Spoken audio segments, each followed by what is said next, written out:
बढ़ रहा है ना, इसका मतलब है आपका एनालिसिस ठीक है।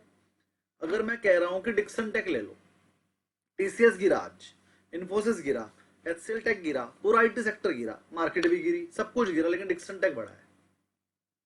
अगले पे आ जाओ, आईटीसी गिरा, एचयूएल गिरा, नेस्ले गिरा, पूरी मार्केट गिरी, लेकिन मेरा पतंजलि बढ़ा है। तीसरे पे आ जाओ, एक डिक्सन लिया हुआ है, एक पतंजलि लिया हुआ है, और एक मैंने बॉस कंपनी है BOSCH, वो मैंने आज ली है, लेकिन मैं बताना भूल गया आपको ग्रुप पे। तो बॉस कंपनी ले सकते हो, कैसे ली थी वो बताता हूँ। वो आज मैं आपको 3% की स्ट्रेटजी समझाऊंगा, उसी में आपको समझ में आ जाएगा मैंने बॉस कैसे आइडेंटिफाई किया होगा। तो आज मैं आपको ये बताने वाला हूँ, पतंजलि कैसे निकाला मैंने, डिक्सन कैसे निकाला, बॉस कैसे निकाला, और टीटागढ़ कैसे निकाला था, और इंडस टावर कैसे निकाला था। ये सब आज की स्ट्रेटजी में आपको सीखने को मिलेगा। मार्केट मुझे कोई ऐसी नेगेटिव बहुत ज्यादा नहीं लग रही है, बल्कि आज मैं सोच रहा था, चलो आपको एक चीज दिखाता हूं जो मैं सोच रहा था।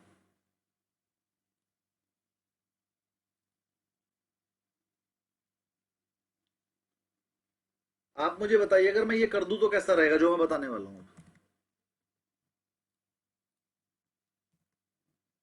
हाँ,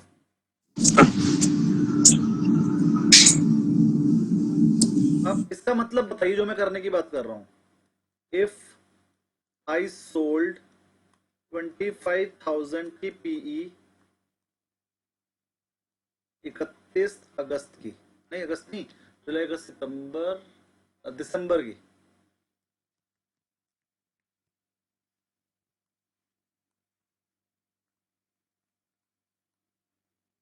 एट द रेट ऑफ 1350, इसका मतलब सूर्यवंशी जी क्या है? सर इसका मतलब है कि 31 दिसंबर 2025 तक ये 25,000 के नीचे नहीं आएगा, इसका मतलब तो ये प्रॉफिट है, होगा। इसका मतलब हाँ ये सर, है, अगर ये 31 दिसंबर 2025 को इफ निफ्टी इज इक्वल और इक्वल या फिर more than 25,000, then profit will be 1350। सही कह रहा हूं? अगर निफ्टी 25,000 भी हो जाए पूरी, या 25,000 से ज्यादा हो जाए, दोनों केस में मेरा प्रॉफिट होगा 1350, क्योंकि ये जीरो हो जाएगी और पूरा प्रॉफिट मुझे मिल जाएगा क्योंकि मैंने सेल की है। हाँ, और अगर 31 दिसंबर को 2025 को Nifty greater than equals to, mute कीजिए 1 मिनट के लिए, ग्रेटर देन इक्वल्स टू 23,650 हो जाए, then also I will be in profit. अब बताइए मैं सही हूं कि नहीं?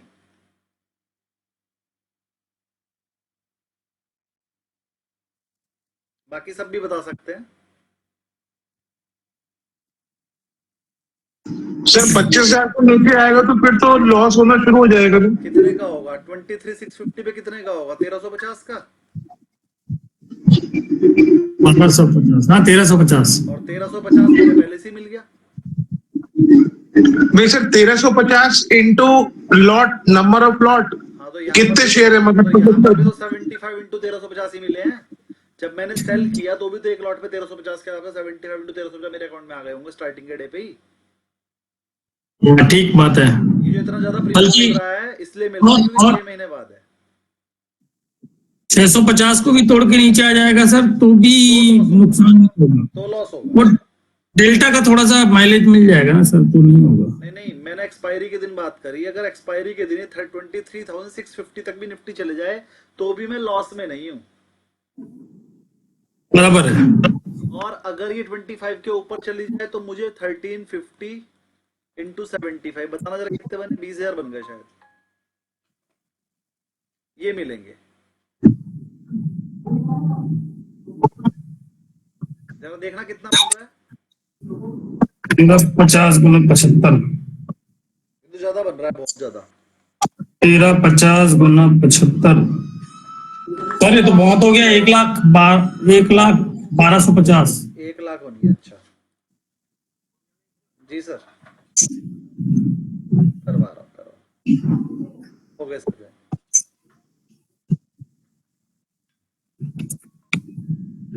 हाँ जी, एक मैं स्ट्रेटेजी बता रहा था आज की, बिल्कुल अगर हम 25,000 की पुट बेच देते हैं, वो भी 31 दिसंबर वाली, उसकी एक्सपायरी डेट है 31 दिसंबर।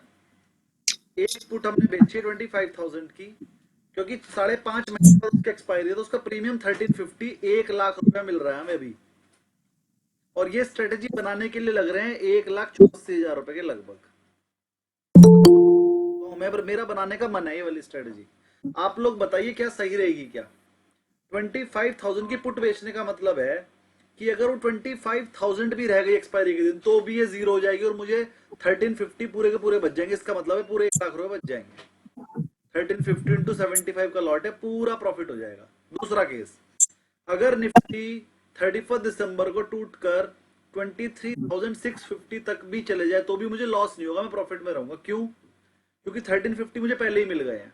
तो इसका मतलब 25,000 से 1350 नीचे तक मैं सेव हूं। यू आएगा 23,650, और 23,650 तक मुझे कोई प्रॉब्लम नहीं है। 23,650 तक मैं सेफ हूं। किसको 23,650 समझ में नहीं आया? नहीं आया सर। नहीं आया सर। अच्छा एक बात बताइए, अगर मैंने 25,000 की कॉल पुट 10 रुपए में सेल की हो, और वो 10 रुपए पहले मिल 25,000 ही रह जाए, हाँ जी, 10 रुपए तो पहले ही मिल गया ना सर। 10 आपको पहले ही मिल गए, 25,000 ही रह जाए मार्केट, तो 10 रुपए आपके हैं। और अगर 25,000 वाली 24,990 हो जाए, तो आपको कितने का लॉस होगा? 10 रुपए का। और 10 आपको पहले ही मिल गए, तो नो प्रॉफिट नो लॉस हो जाता है। हाँ सर, हाँ सर। ब्रेक पॉइंट का फॉर्मूला बताया था मैंने, strike price plus minus premium. Plus minus का मतलब सर पुट के केस में माइनस होता है, कॉल के केस में प्लस होता है, चाहे बायर हो चाहे सेलर, दोनों के लिए। यही फॉर्मूला बताया था ना ब्रेक इवन का, तो मैंने यहाँ ब्रेक इवन ही तो कैलकुलेट कर दिया। ये जो मैंने ये किया है 23,650, 25,000 माइनस 1350, ये क्या किया मैंने? Strike price minus premium. Put के केस में माइनस होता है, कॉल के केस में प्लस।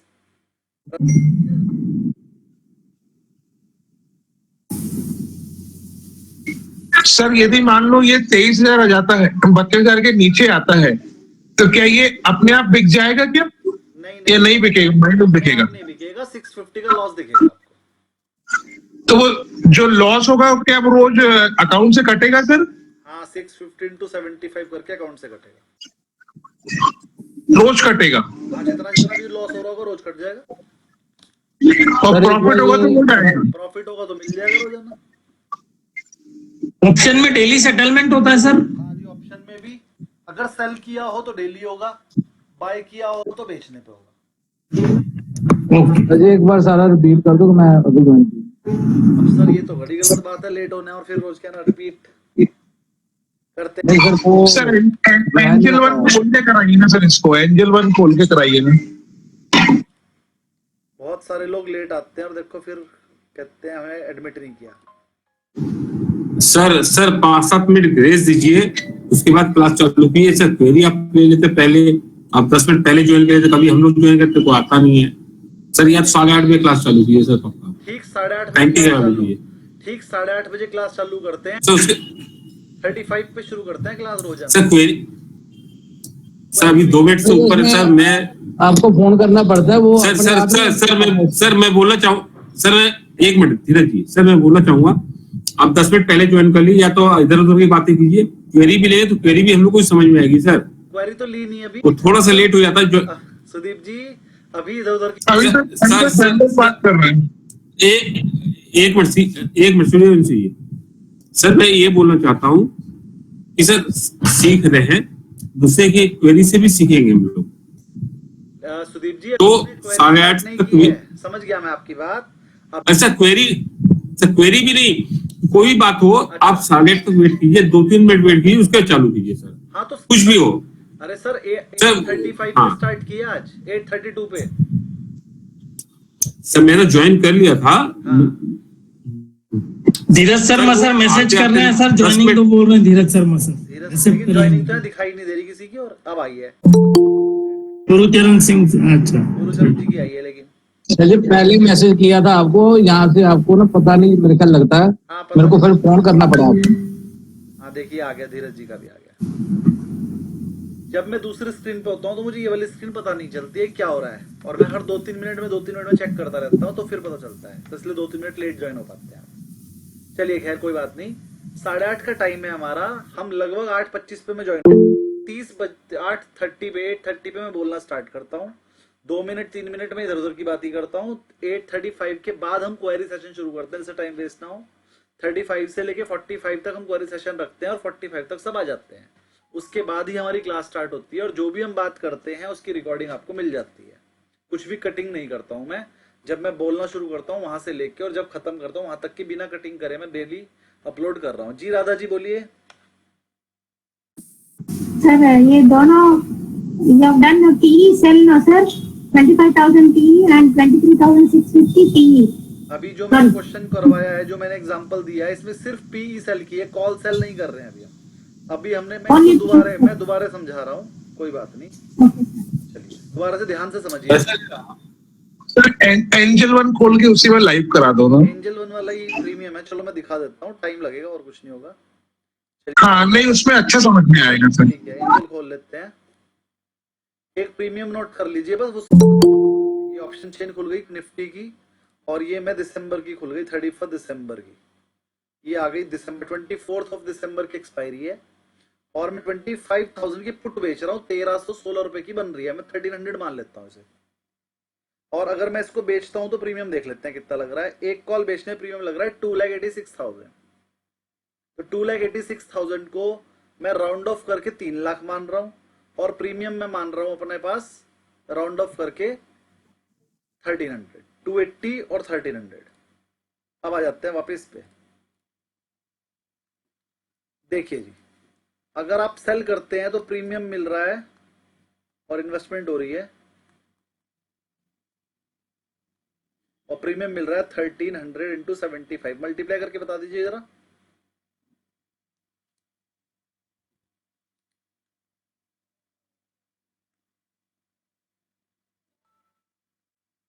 है किसी के पास कैलकुलेटर? 97,500। चलिए इसे 1 लाख रुपए गिन लिया मैंने, 1310 के आसपास था ना, तो 1 लाख रुपए मिल गए 280 लगाकर। बहुत बढ़िया रिटर्न है अगर मिल जाए तो। पहली बात तो ये, हम कमाएंगे क्या अगर ये जीरो हो जाए? 1 लाख रुपया। कितने महीने में? 5.5 महीने का टाइम है अभी हमारे पास।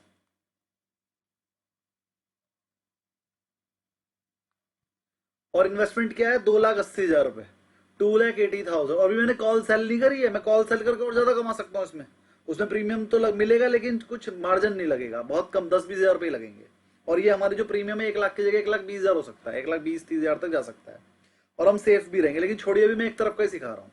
अब मैंने क्या किया है, if I sold PE 25,000, date होगी उसकी 24 दिसंबर 2025। इसका मतलब क्या है?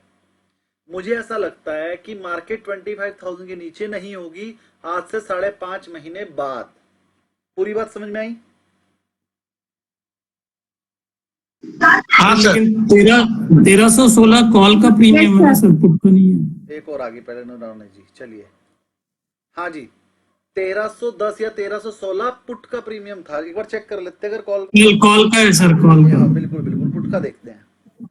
पुट का प्रीमियम मिल रहा है हमें, पुट सॉरी इधर है 495। हाँ मैं भी सोच रहा था 1 लाख कैसे बच सकते हैं। चलो इसे 500 लेकर चलते हैं। हमें प्रीमियम मिला मान लीजिए 500, तो ये बनेगा 37,500 रुपए। तो 2,80,000 लगा के हम 40,000 रुपए लगभग 40,000 के लगभग कमा सकते हैं, या ऐसे 35,000 ले लेते हैं।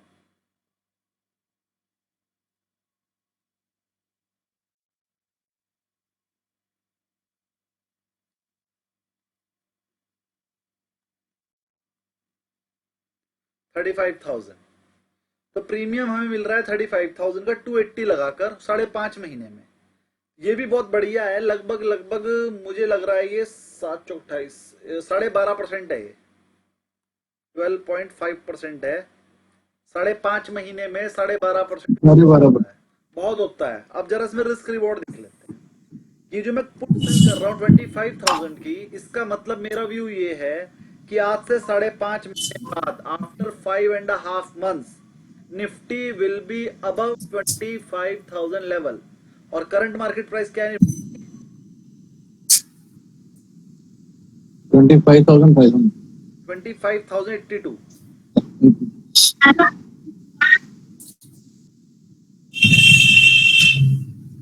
अभी निफ्टी 25,082 है और मुझे ऐसा लगता है कि 5.5 महीने में तो निफ्टी और बढ़ जाएगी, 26-27 हजार ना चली जाए। इसलिए क्योंकि मैं मुझे लग रहा है कि निफ्टी ऊपर जाएगी, इसलिए मैं 25,000 की बेचने की तैयारी कर रहा हूँ। अब मुझे भी डाउट है यार, कभी कोई ट्रम्प कुछ गड़बड़ कर दे, कोई झगड़ा ना हो जाए, या कुछ भी प्रॉब्लम की वजह से निफ्टी गिर भी सकती है, तो मैं सेफ्टी के लिए दूर की बेच रहा हूँ, दूर की 5.5 महीने बाद की। अब 5.5 महीने बेचने की वजह से जो मुझे प्रीमियम मिल रहा है वो लगभग 500 पॉइंट का मिल रहा है। तो 500 पॉइंट मानकर 500 into 75 करके 35,000 आ गया एग्जाम्पल। तो अब मुझे अगर निफ्टी 5.5 महीने बाद 25,000 हो तो उसका प्रीमियम क्या हो जाएगा? कम हो जाएगा सर वो तो धीरे धीरे। कितना हो जाएगा? जीरो। कितना हो जाएगा? 0। Very good. Suryavanshi ji clear? 0 हो जाएगा। हाँ राधा जी क्लियर? 0 हो जाएगा। Yes sir. Dheeraj ji clear? Yes sir, वो तो 0 ही होगा। हाँ, किसी को डाउट है कि सर 0 तो पूछ लीजिए। किसी को लग रहा है 25,000 के पुट अगर रेट 25,000 हो जाए तो वो 0 नहीं होगा? नहीं समझ में आ रहा तो पूछ सकते हैं, दिक्कत थोड़ी है। सुदीप जी? सर जैसे अभी 25,082 है और अपन ने ये ले लिया और कल ही 25,000 हो गया तो ये 24,000 में तो कल से मतलब नहीं है, डीके की क्या दी गई है 5.5 महीने में लगभग 100 से 110 दिन अभी बचे हुए, तो इस प्रीमियम को 110 से डिवाइड कर दो, लगभग 4 से 5 पॉइंट रोज कम हो जाएंगे। 4 से 5 अच्छा, वो रोज कम होने का के साथ से मतलब होगा। 400 रुपए रोज कमाओगे आप। और नहीं, जैसे निफ्टी निफ्टी मान लीजिए 25,000 आ गई, कल ही आ गई मान लीजिए, तो क्या होगा? तो लॉस दिखेगा आपको,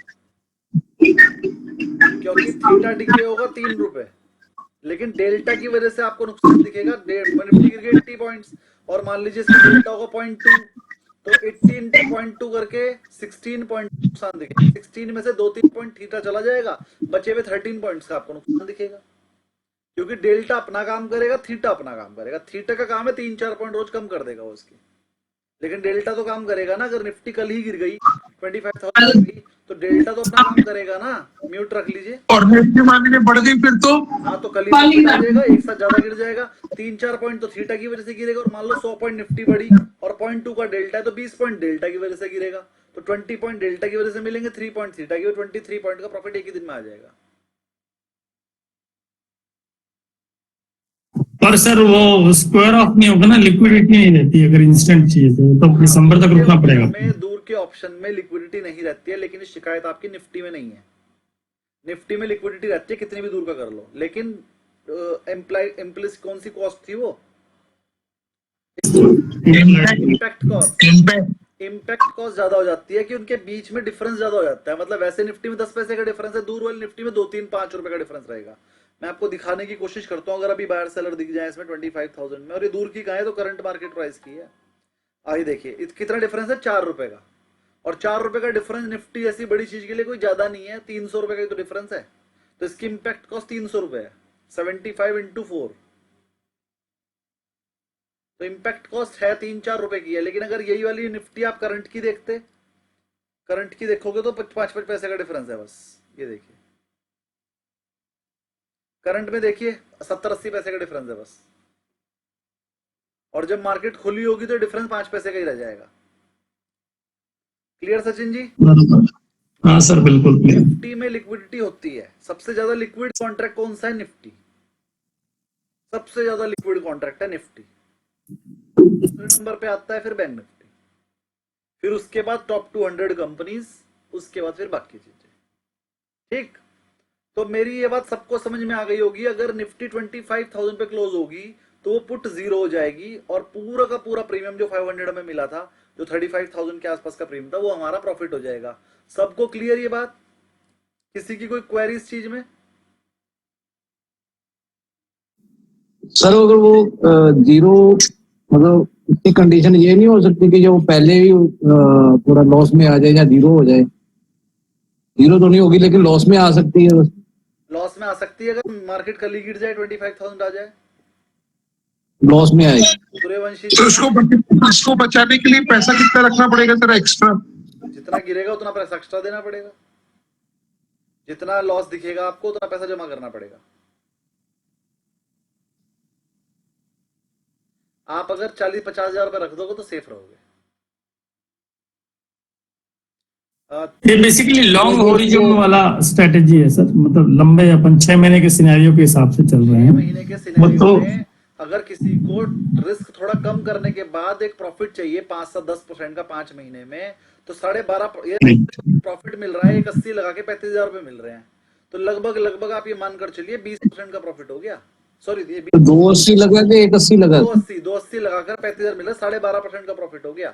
12.5% अगर आपको 5 महीने में मिल रहा है, तो अगर मैं इसे सालाना कैलकुलेट करूं तो ये लगभग 30% का प्रॉफिट आएगा कंपाउंडिंग।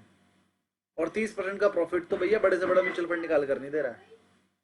और साल में 2-3 ट्रेड करने आपको ये 30% कमाने के लिए, और बहुत ईजी है कमाना।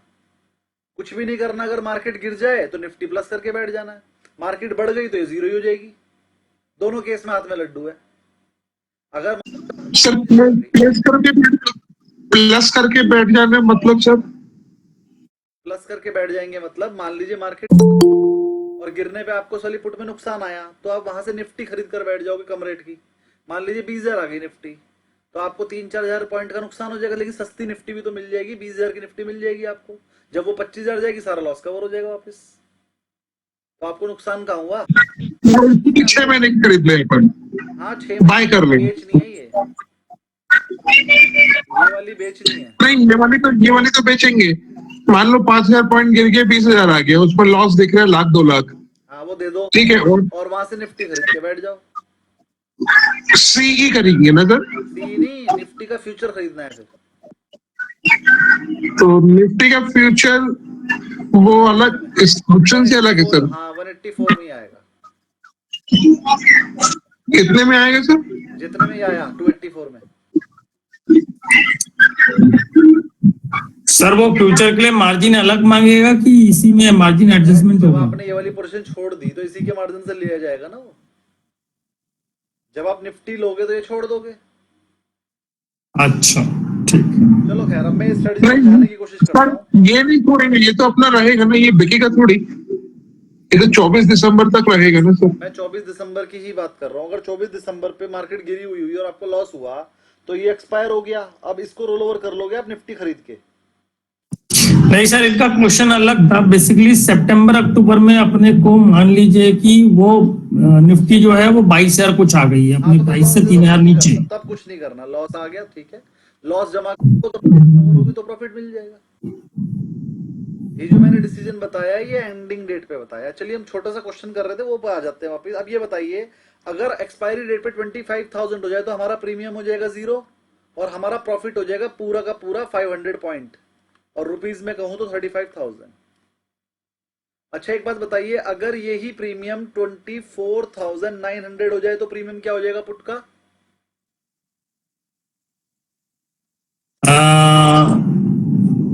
हाँ सर, कितना हो जाएगा प्रीमियम? 100 रुपए बचा रहेगा, मतलब ये 50 रुपए कम रहेगा सर, बस 450 कुछ। ये 50 कहां से आया?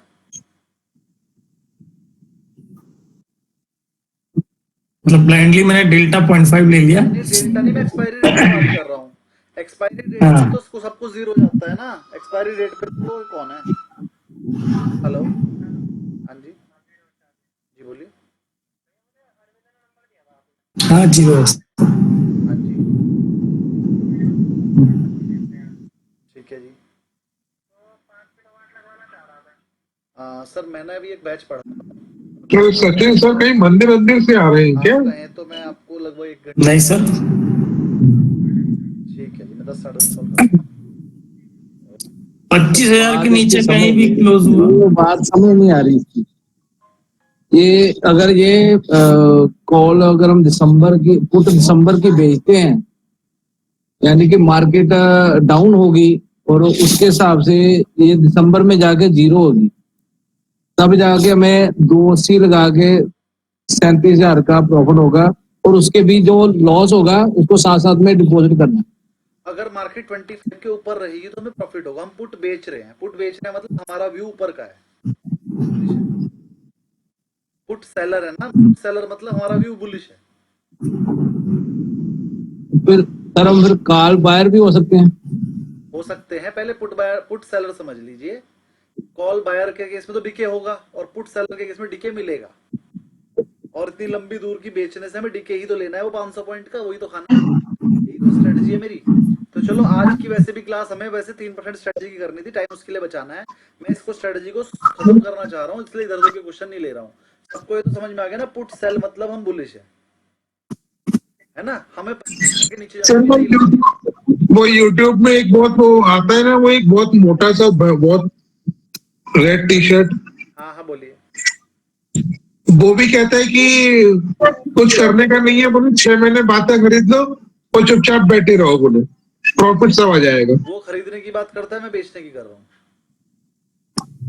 हाँ मतलब वो भी बेचने के लिए बोलता है कि चुपचाप बेच दो और चुप बैठ जाओ बस। देखो बहुत सारी चीजें मैं भी आपको बता रहा हूँ, बहुत सारी चीजें आपको भी पता चलेंगी, आप भी करोगे पिछड़ लो तो, लेकिन सब चीजें हर बार काम नहीं करेंगी। यही सिखा रहा हूँ मैं आपको, कब काम करेंगी और कब नहीं करेंगी। तो तो ये जो मैंने आज स्क्रीनशॉट डाला है ना, जी उसमें ये जो ब्लास्ट स्ट्रेटेजी के हिसाब से हमने 25,150 का पुट भी बाय कर लिया और सेल भी बाय कर लिया, और आज उसमें लॉस हो गया। तो ब्लास्ट नहीं हुआ ना। अगर ब्लास्ट स्ट्रेटेजी बनाते हैं कि मार्केट वॉलेटाइल रहेगी, अगर मार्केट वॉलेटाइल नहीं हुई तो डीके हो जाएगा दोनों तरफ और आपका लॉस हो जाएगा। गेट कौन बंद करेगा? ठीक है सर मैं कुछ बोलूं सर? हाँ जी बोलिए। एक्चुअली हो क्या रहा है ना सर कि हम सब ना एक साथ कॉल और पुट को, दोनों के बाइंग को, दोनों के सेलिंग को एक साथ समझने की कोशिश कर रहे हैं, इसलिए कंफ्यूजन हो रहा है। मेरा सजेशन ये रहेगा कि सिर्फ एक चीज को समझिए, सिर्फ कॉल को समझिए, पुट को छोड़ दीजिए, या पुट को समझिए कॉल को छोड़ दीजिए, सब चीज तो आप लोग जल्दी समझ जाएंगे। कुछ छोड़ने की जरूरत नहीं है, लेकिन जब एक स्ट्रेटजी करते हैं तो एक ही समझिए। वो यूट्यूब वाले ने क्या कहा और मैंने क्या कहा तो भूल जाइए, आप ब्लास्ट स्ट्रेटजी को समझिए, पूरे रूल को याद रखिए। ब्लास्ट स्ट्रेटजी के कुछ रूल बताए गए थे। ब्लास्ट स्ट्रेटजी क्या है? एक कॉल और एक पुट खरीद कर बैठ जाएंगे, फिर हमें वॉलेटाइल मूव चाहिए। जिस लेवल की हमने कॉल और पुट खरीदी है वो करंट मार्केट प्राइस से जितना डिफरेंस है प्लस हमने जो प्रीमियम दिया है वो, उससे बड़ा मूव हमें चाहिए किसी भी एक तरफ, वो चाहे ऊपर की तरफ आ जाए चाहे नीचे की तरफ, किसी भी एक तरफ वो बड़ा मूव चाहिए। अगर वो बड़ा मूव आएगा तो हमें प्रॉफिट होगा, वरना हमारी दोनों चीज जीरो हो जाएंगी। यही रिस्क है। अब अगर आपने ब्लास्ट स्ट्रेटजी बनाई और उसमें आपको लॉस हो गया तो वो आप शिकायत मत करिए लॉस हो गया, आपको पहले ही बता दिया गया था। ब्लास्ट स्ट्रेटजी में आप ऑप्शन बाइंग कर रहे हैं और बाइंग करने में 90% लोगों को नुकसान ही होता है, और आप वो रिस्क लेने को तैयार हो तो लो, मैं भी कह रहा हूं, मैं भी लेता हूं, लेकिन वो रिस्क हमें पता है कि अगर ब्लास्ट नहीं हुआ, अगर मूव नहीं मिला तो हमें लॉस होगा, लेकिन अगर मूव मिल गया तो जितना बड़ा मूव उतना मोटा प्रॉफिट। सर यहाँ पे एक चीज है कि सुबह ये मतलब इसमें 40-50 रुपए प्रॉफिट था, उसके बाद जैसे ये पुट नीचे जा रही थी तब प्रॉफिट आ रहा था, लेकिन जैसे ही वो ऊपर आया 25,000 के आसपास तो ये माइनस में जा रहा, दोनों ही माइनस में जा रहे, जबकि मैंने दोनों एक साथ लिए थे। हाँ तो डीके हो गया ना, जब आपने शुरू में लिया उसे मूव मिला, डीके कुछ हुआ नहीं था, डेल्टा का प्रॉफिट मिलना शुरू हो गया आपको, लेकिन थोड़ी देर बाद वो थीटा लग गया उसके अंदर, डीके हो गया। अब वो डेल्टा का प्रॉफिट जितना हो नहीं पा रहा था उससे ज्यादा थीटा लग गया उसके अंदर, तो डीके की वजह से आपको लॉस हुआ, और जितना ज्यादा देर रखेंगे उतना थीटा ज्यादा होता चला जाएगा, और जब आपको मूव बहुत बड़ा मिलेगा तो वो थीटा का सारा कवर करके डेल्टा आपको प्रॉफिट दे जाएगा। तो उसके लिए डेल्टा मोटा होना जरूरी है, बड़ा होना जरूरी है। डेल्टा का मतलब वॉलेटाइल, मतलब जितना ज्यादा मूव होगा उसके हिसाब से डेल्टा चलेगा ना। थीटा तो चल ही रहा है, अब थीटा से आपके 10, 15, 20, 50, 100 पॉइंट गए, लेकिन डेल्टा आपको 500 पॉइंट का मिल जाए तो प्रॉफिट हो जाएगा। तो इसमें बेसिक मोटिव ये रहता है कि delta should be more than the theta, theta तो आपकी वैल्यू कम कर ही रहा है दोनों तरफ से, लेकिन डेल्टा इतना ज्यादा मिल जाए कि थीटा कवर हो जाए। और डेल्टा कैसे मिलेगा? मूव से। क्लियर हो रहा है धीरज जी? डेल्टा थीटा,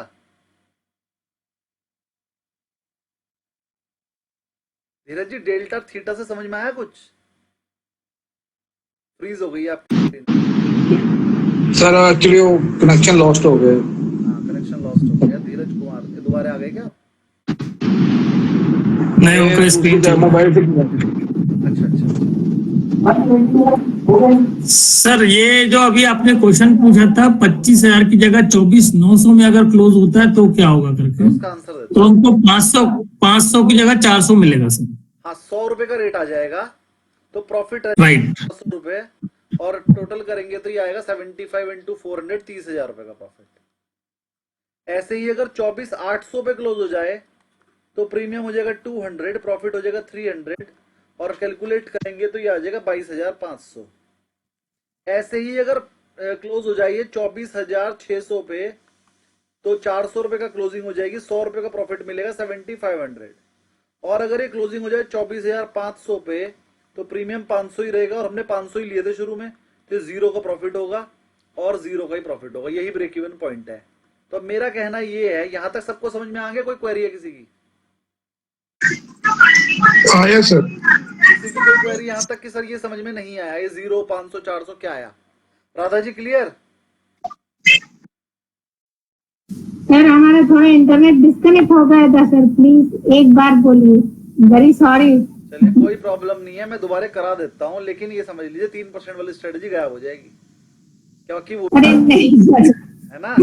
3% आज करवाइएगा सर आप। पहले अब ये बता देता हूँ मैं, इसे खत्म 3% के लिए और 1 घंटा रुकेंगे, लेकिन बता दीजिए। अच्छा अच्छा, धीरज जी ये समझ में आया जो मैंने समझाया?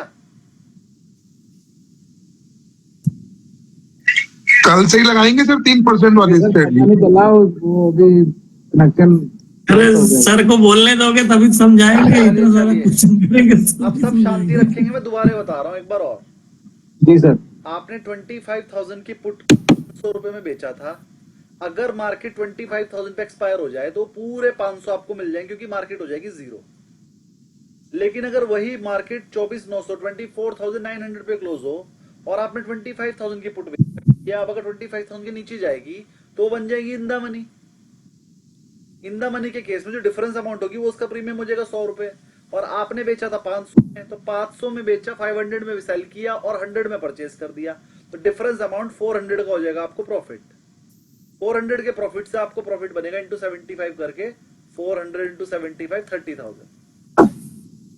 ऐसे ही अगर वो क्लोजिंग 24,800 पे हो जाए तो वो 200 की इन द मनी हो गई, तो 200 की वैल्यू बनेगी, तो प्रॉफिट रह जाएगा 300, क्योंकि 500 पे सेल की थी, तो प्रॉफिट ये आएगा। ऐसे ही इसके केस में ये, और अगर 24,500 24,500 पे वो क्लोज हो तो 25,000 माइनस 24,500 उसकी वैल्यू बन जाएगी 500, और 500 पे आपने सेल किया था तो प्रॉफिट होगा 0। इसी को ब्रेक इवन पॉइंट बोलते हैं। कैसे निकलता है? Strike price minus premium. 25,000 की स्ट्राइक प्राइस थी, 500 का प्रीमियम था, 24,500 ब्रेक इवन आ गया आपका। पुट के केस में माइनस होता है, कॉल के केस में प्लस होता है। राधा जी अब क्लियर हुआ? Yes sir. Dheeraj ji clear? Yes sir, ये तो पता ब्रेक इवन वाला। ब्रेक इवन ये भी समझ में आ गया ना कि 24,500 तक हम सेफ हैं। अगर हम एक्चुअल में ये स्ट्रेटजी आज बना लें तो 25,000 की पुट बेचने की जगह हम 24,500 तक सेफ हैं, वो भी आज से 5.5 महीने बाद। और आज से 5.5 महीने में मेरा मानना यह है निफ्टी कम से कम 26 से ऊपर होगा, 26, 27 से ऊपर ही होगा। अब अगर मार्केट अगले 5.5 महीने में मान लीजिए नीचे नहीं गिरती है तो उस केस में हम ये पैसा कमा सकते हैं। 35,000 आएगा 2,80,000 लगा के सिर्फ 5.5 महीने में। और अगर मान लो ये पैसा नहीं भी आया तो भी हम 24,500 24,500 तक सेफ हैं। ये बात किस किस को समझ में नहीं आई वो बता दीजिए, वरना फिर हम 3 स्ट्रेटजी शुरू कर देंगे।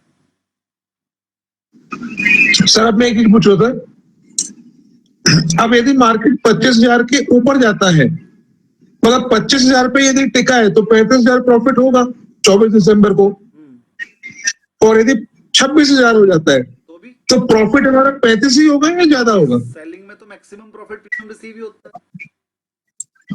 हाँ ठीक है सर, समझ गया। चलिए किसी की कोई क्वेरी तो नहीं है इस वाले क्वेश्चन में? और ये वाली स्ट्रेटजी का लेसन आने वाला है, वहां पर मैं ऐसे ऐसी बहुत सारे सिखाने वाला हूँ। ये तो मैं बीच बीच में ऐसे ही क्वेश्चन शुरू हुआ था कि चलो स्टूडेंट के आने तक कुछ बात कर लेते हैं, उसमें लग गया 1.5 घंटा, कोई बात नहीं, आधा घंटा। अब शुरू करते हैं 3% की स्ट्रेटजी। अगर कोई स्टूडेंट ऐसा है जो डेरिवेटिव के बैच में नहीं था, RA1 का अगर कोई स्टूडेंट, RA2 का ऐसा स्टूडेंट जो डेरिवेटिव नहीं कर रहा है, NISM 8 नहीं कर रहा है, NISM 15 करके आया है, उसे थोड़ी सी प्रॉब्लम हो सकती है डेरिवेटिव समझने में, क्योंकि आप सबको डेरिवेटिव सिखा दिया गया है और उस स्टूडेंट को नहीं सिखाया गया है। थोड़ी सी प्रॉब्लम हो सकती है, वो क्वेरी लेगा, हम दे देंगे। अगर वो कुछ पूछेंगे हम बताएंगे, नहीं समझ में आया पूछ सकते हैं। चलिए 3% की स्ट्रेटजी शुरू करने से पहले कुछ एक कहानी सुनाते हैं। ये मैं इरेज कर रहा हूं।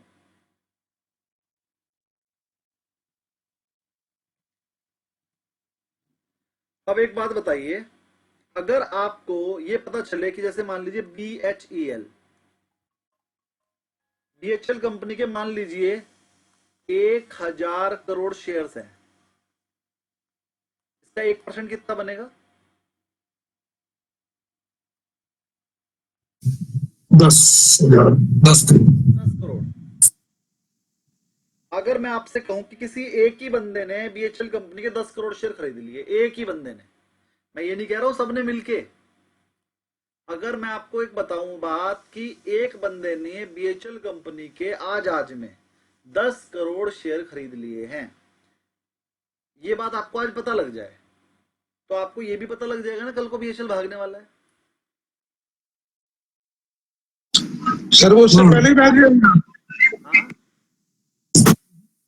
वो उससे पहले ही भाग जाएगा। नहीं नहीं नहीं, मैं आपको बताता हूं। एक बंदा आया, उसने एक कंपनी के 10 करोड़ शेयर खरीदे और शेयर का रेट चल रहा था 300 और वो उस दिन बढ़कर हो गया 310। जब उसने 10 करोड़ शेयर खरीदो 300 से 310 हो गया, 3% बढ़ गया। और जब उसे 300 से खरीदना शुरू करा 310 तक ले गया, वो 10 करोड़ शेयर एक ही दिन में खरीदो, उसका एवरेज आ गया 308 रुपए का एवरेज आ गया। उसने 300 पे भी खरीदे, 301 पे, 2 पे, 3 पे, 5, 7, 9, 10 तक खरीदता गया वो, और उसका एवरेज आ गया 308 रुपए। उसे 308 रुपए के रेट पे 10 करोड़ शेयर मिल गए। इसका मतलब क्या हुआ, उसके कितने लग गए? उसके 3080 करोड़ रुपए इन्वेस्ट हो गए। ये समझ में आती है मेरी बात? 3080 करोड़ इन्वेस्ट करने पड़ेंगे 10 करोड़ शेयर लेने के लिए, और रेट 310 आ गया होगा उसकी वजह से। यहां तक तो क्लियर? क्लियर। अब आपको चार्ट देख के तो ये पता नहीं चल सकता कि भाई एक ही बंदे ने खरीदे कि 100 बंदों ने खरीदे। अगर मैं आपको बताऊं, कोई ऐसी जगह बताऊं जहां पर लिखा हुआ आ जाएगा कि एक ही बंदे ने इतने शेयर खरीदे हैं, अगर कहीं लिखा मिल जाए। ब्लॉक डील का, ब्लॉक डील में नहीं खरीदे, ब्लॉक डील एक अलग चीज है, ब्लॉक डील में नहीं खरीदे, ब्लॉक डील का तो कोई फायदा नहीं है। मैं कह रहा हूँ सर मार्केट में एक बंदे ने खरीदे, ये फ्यूचर में ही खरीद पाएगा, फ्यूचर में ही खरीदेगा वो, कैश में तो इतनी बड़ी डील होनी चाहिए। एक बंदे ने फ्यूचर खरीद लिए इतने सारे कि टोटल कंपनी का 1% खरीद लिया। अब जरा ध्यान समझिए, अभी तो 1% बोला मैंने, अब इसी को कर लीजिए 3%। 3% कितना होगा? 30 करोड़। अब 310 के हिसाब से अगर वो खरीदेगा तो 9300 करोड़ रुपए, लगभग 9000 करोड़ रुपए लगा दिए उसने एक ही शेयर में। फ्यूचर में खरीदा है तो चलो मैं कह रहा हूं 20% मार्जिन देना पड़ा होगा, 1800 करोड़ का तो मार्जिन लगा ही होगा उसका, 9000 का 20%। तो एक बंदे ने एक ही कंपनी का 9000 करोड़ का फ्यूचर खरीद लिया, जिसके लिए उसे 1800 करोड़ का मार्जिन भी देना पड़ा। इतना तो क्लियर हो गया होगा? हाँ सर। हाँ। अब अगर मैं आपको कोई ऐसी जगह बता दूं कि किसी भी कंपनी के टोटल मार्केट कैप का 3% या उससे ज्यादा किसी एक बंदे ने अगर खरीदा होगा तो भी आपको बता देगी। अगर मैं कोई बताओ सर वो जगह कहाँ है? हाँ जी, वो जगह MRPL में मिलेगा, MRPL में वहां जाके चेक करेंगे। अगर आपको ये चीज पता लग जाए कि भाई 3% से ज्यादा अगर किसी ने खरीदा होगा तो वो सेबी आपको बता देगी। चलो ये तो सेबी ने, अब वो भी सेबी बताएगी उसने बेचा कब, जितने दिन भी उसने होल्ड किया, जब भी वो बेचेगा सेबी अगले दिन आपको फिर बता देगी इसने बेच दिया। बहुत लोगों को पता होगा डेटा कहाँ है, ये कोई दिक्कत नहीं है, बताने वाला हूँ।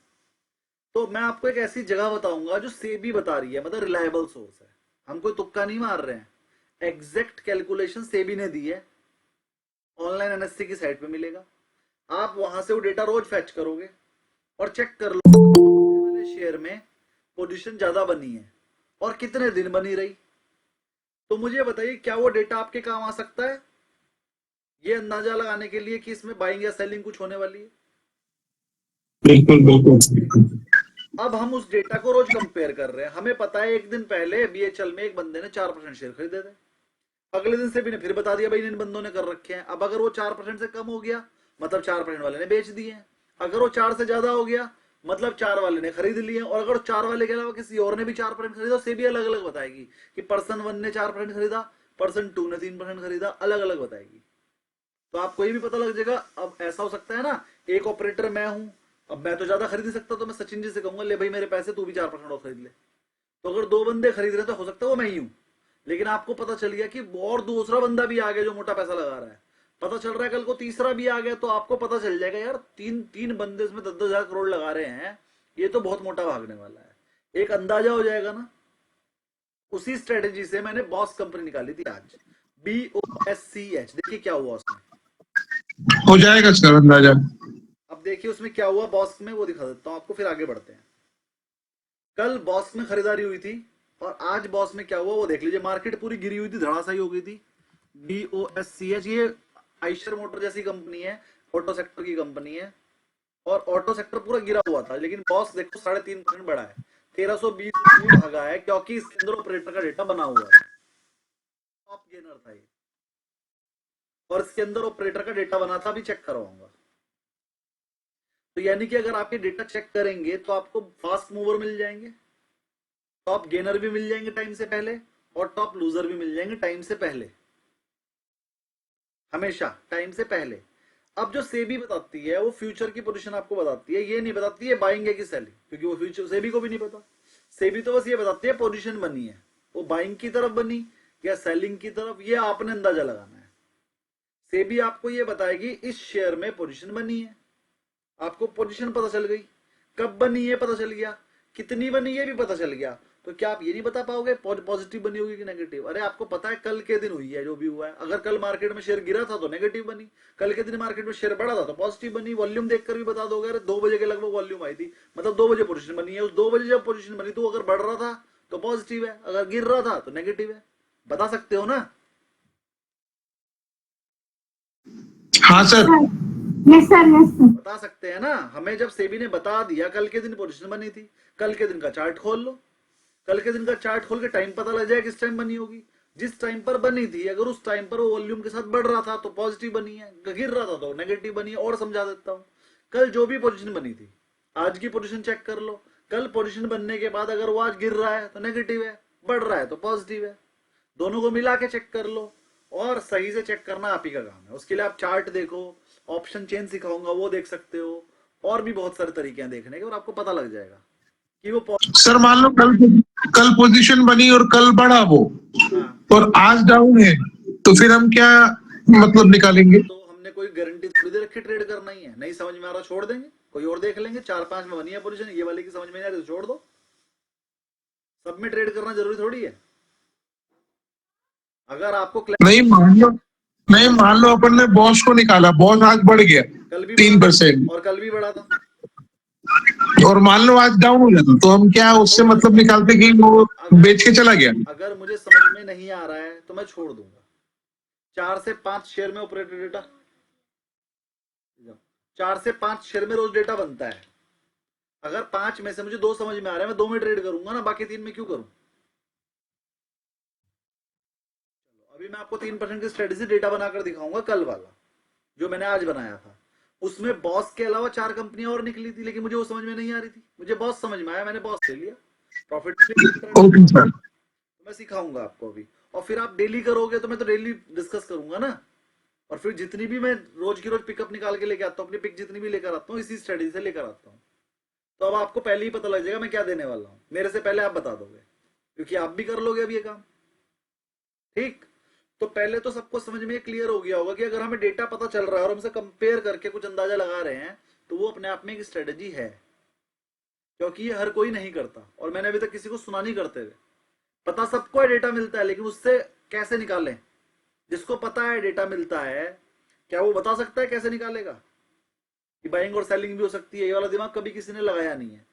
मैंने उसके लिए पूरी एक्सेल शीट बनाई हुई है, फॉर्मूले लगाए हुए हैं, टाइम लगता है 15 से 20 मिनट करने में, तब जाके मैं वो कैलकुलेशन निकाल पाता हूँ। वो मैं आज आपको बताने की कोशिश करूंगा कि आपको समझ में आ जाए, और लास्ट में वो शीट मैं आपको शेयर कर दूंगा विद फॉर्मूला। उसमें फॉर्मूले पहले से लगे हुए हैं, आपको वो शीट में दे दूंगा, बस आपने तो वो फॉर्मूले लगे हुए हैं, बस उसमें डाटा डालना है, अपने आप आ जाएगा निकल के। चलिए, तो पहले तो अब देखिए, मैं एक ही बार बताऊंगा, बार बार मत पूछना, रिकॉर्डेड देख लेना। मैं रिकॉर्डेड आप लोगों को दे दूंगा, औरों को नहीं दूंगा। आप लोगों के लिए मैं लिंक दे दूंगा 2 दिन के लिए, 2 दिन बाद डिलीट कर दूंगा। तो मैं आपको दिखा रहा हूं कहां पर वो डेटा मिलता है, रिकॉर्ड हो जाएगा, आप उसमें से देख लेना अगर कोई याद ना कर पाए।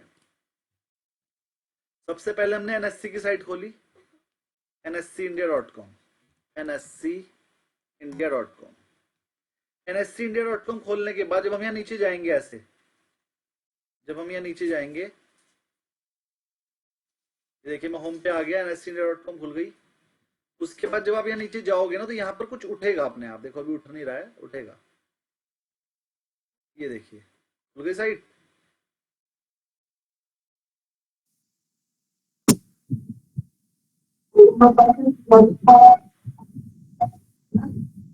आवाज साफ नहीं। सर ऊपर डेली रिपोर्ट है ना सर, वहां क्लिक करेंगे तो पूरा डेटा आ जाता है सर, हमारे MWPL वाला डेटा। कहाँ है? तो ऊपर डेली रिपोर्ट है ना सर, ऑप्शन चेन के आगे आगे आगे, हाँ यहाँ क्लिक। चलो जी, डेली रिपोर्ट पे क्लिक कर दिया, और वाह वेरी गुड, शॉर्टकट आ गया, अभी पहले नहीं था, ये अभी आया है।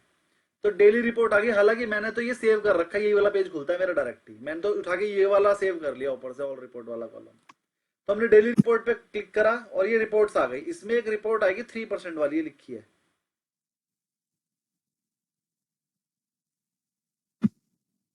ये नहीं है जो मुझे चाहिए थी, ये वो नहीं है। इसमें हमें जाना पड़ेगा डेरिवेटिव में। देखिए डेली रिपोर्ट पे आने के बाद फिर यहाँ डेरिवेटिव पे जाना है। डेरिवेटिव पे, डेरिवेटिव की मतलब ऑप्शन की आ गई, ऑप्शन और फ्यूचर की। इसमें 3% का डेटा लिखा आ गया, फंडो client position and greater than equal to 3% of the stock market wide position limit. मैंने इसको डाउनलोड कर लिया, ये डाउनलोड होके मेरे पास आ गई और मैंने इसको ओपन कर लिया। ओपन करने के बाद मैंने इसको ये ओपन किया ऐसे, ये मेरे सामने खुल गई। मैंने इसको कर लिया टोटल। टोटल के लिए फॉर्मूला लगता है, सबको पता है, ये फॉर्मूला मैंने ऐसे करके लगा दिया, ये टोटल हो गया। किसी को मैंने कॉपी करके नीचे तक पेस्ट कर दिया तो सबका टोटल आ गया। इतने तक किसी को कोई प्रॉब्लम? टोटल आ गया। टोटल मतलब ये जितनी भी परसेंट की पोजीशन बनी है टोटल कर लिया मैंने। आरती इंडस्ट्री में 4.64 की क्लाइंट नंबर 1 ने बनाई, एसीसी में भी किसी एक बंदे ने बनाई, अदानी एनर्जी सोल्यूशन में 3 बंदों ने बना रखी है। ऐसे करके अलग अलग पोजीशन मुझे पता चल गई, मैंने सबका टोटल कर लिया। मुझे इससे मतलब नहीं एक ने बनाई कि 2 ने, मुझे तो टोटल चाहिए। ये टोटल लेने के बाद मैंने एक शीट बना रखी है इसी की, वो मैं आपको दे दूंगा, जो डेली के डेटा से मैंने बनाई है। ये रही शीट मैंने बना रखी है, ये आपको मैंने डेट वाइज बना रखी है। देखिए 4 तारीख की, 7 की, 8, 9, 10, 11 तक की बनी हुई है। जब हम 12 डेट में करते हैं काम तो एक दिन पहले की ही मिलती है। तो जो शीट टोटल डेटा है सर, ये जो डेट वाइज जो दे रहे हैं वो टोटल डेटा है, एक्चुअल डेटा है, मेरा बनाया हुआ है। नहीं, जैसे अभी जो आपने डाउनलोड किया सर, क्लाइंट 1 to 10 का आपने सम हमारा टोटल किया सर। अब जब आप अपने शीट में आ रहे हैं, दिन के हिसाब से कर रहे हैं, तो टोटल वाले डेटा को आप यहाँ पर ले रहे हैं। डेटा को लिया है। देखिए मैंने किया क्या, हर किसी को एकदम से समझ में नहीं आती है स्ट्रेटजी, रिकॉर्डिंग देखते रहना तब आ जाएगी। अब जो मैंने ये डाउनलोड कर ली थी, ये मैंने डाउनलोड कर ली थी, इसकी डेट देखोगे तो 11 तारीख की है, 11 मैंने टोटल किया था, इसको दोबारा कर रहा हूं। अब ये 11 डेट को मैं इसको बना रहा हूं। 11 डेट मेरी देखिए पहले से बनी हुई है, मैंने बना लिया है। अब जो आज की 11 के बाद सीधा आज की ट्रेडिंग सेशन ऑफ 14th का ये डेट आएगा कल को दोपहर में 12 बजे। जब कल दोपहर में 12 बजे 14th डेट का डेटा आएगा, मैं फट से शीट को बना के अपने पिक निकाल लूंगा। अब मैंने पिक कैसे निकाली हुई जरा ध्यान समझिए। ये जो 4 पिक आपको शुरू की दिख रही हैं कौन कौन सी, अपोलो हॉस्पिटल, DEL, बॉस्क लिमिटेड और NMDC, ये 4 पिक ऐसी थी इनमें डेटा देखो पहले नहीं था, 0 है। कल तक इनमें कोई बाइंग सेलिंग नहीं हो रखी थी, परसों तक, लेकिन ये आज ही इन 4 में देखिए डेटा बन गया। यानी कि 4 शेयर ऐसे थे जिनमें डेटा आज ही बना है। इसके अलावा जिंदल स्टील में भी डेटा आज बना है, मैंने डिफरेंस निकाल लिया किस किस में डेटा बना है और फिर उसको सॉर्ट कर लिया, लार्जेस्ट को सबसे ऊपर। सबको समझ में आ रहा है? जिन्हें एक्सेल चलाना आता है उन्हें समझ में आ रहा होगा। Yes sir. Very good. अब हम चलते हैं आगे। हमने क्या करा, डिफरेंस निकाल लिया और जिनका डिफरेंस ज्यादा था उन्हें ऊपर सॉर्ट कर लिया। उसमें फंक्शन होता है इसके अंदर एक्सेल में, हमने वो कर लिया।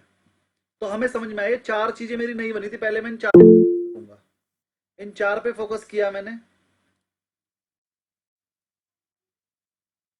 अरे क्यों में है कोई, राधा जी? अच्छा मैम बोलिए राधा जी। सर जो 4 कंपनी है सर ना sir, you have got the data from whatever you have downloaded from the NSE, उसमें से डाउनलोड किए। जी ये जो कंपनी से ये कॉलम में है ना, वो भी उसके हिसाब से ही हुआ है। मैं आपको बताता हूँ, ये 4 कंपनियां पहले से नहीं थी। जब मैंने आज का डेटा देखा ये वाला, ये वाले डेटा में से मैंने वो कंपनियां निकाल ली जो नहीं थी, जो नहीं बनी है। वो नहीं बनी हुई कंपनियों को मैंने वहां लिख दिया, मतलब इसको वहां पेस्ट कर दिया सर ले जाकर। मतलब ढूंढ ढूंढ के किया। पहले ने ABCD के हिसाब से सॉर्ट कर लिया और सॉर्ट करने के बाद मैंने वहां पे किसके लिए फॉर्मूले हैं हर चीज के लिए, मैं दिखा देता हूँ करके। लेकिन पहले समझ में आ गया कि करना क्या है, कैसे करेंगे वो सिखा दूंगा। हमने ये 4 कंपनियां निकाल ली, हमें पता चल गया 4 कंपनियों में डेटा नया बना है। तो वो 4 कंपनियां मेरे पास आ गई, जिसमें से जिंदल स्टील में तो पहले से ही बना हुआ था। 3 कंपनियां आई, एक अपोलो, अच्छा ये ऊपर नीचे हो गई है। फिर मैंने इसको लार्जेस्ट वो करा तो हमें पता लग गया 4 कंपनियां हैं हमारे पास। अब मैंने इन्हें चेक करना शुरू करा, ये पॉजिटिव है कि नेगेटिव। तो सबसे पहले मान लीजिए मैंने NMDC चेक की, तो NMDC चेक करते हैं। चलो मैं गया एंजल में, मैंने NMDC चेक करी, NMDC चेक करने के बाद मैंने उसका चार्ट खोला। चार्ट खोलने पे मुझे पता चला, अरे कल तो देखिए अभी NMDC क्लियर नहीं हुई मुझे। देखो मैंने इसका 5 दिन का चार्ट ले लिया, ये 5 दिन का चार्ट है।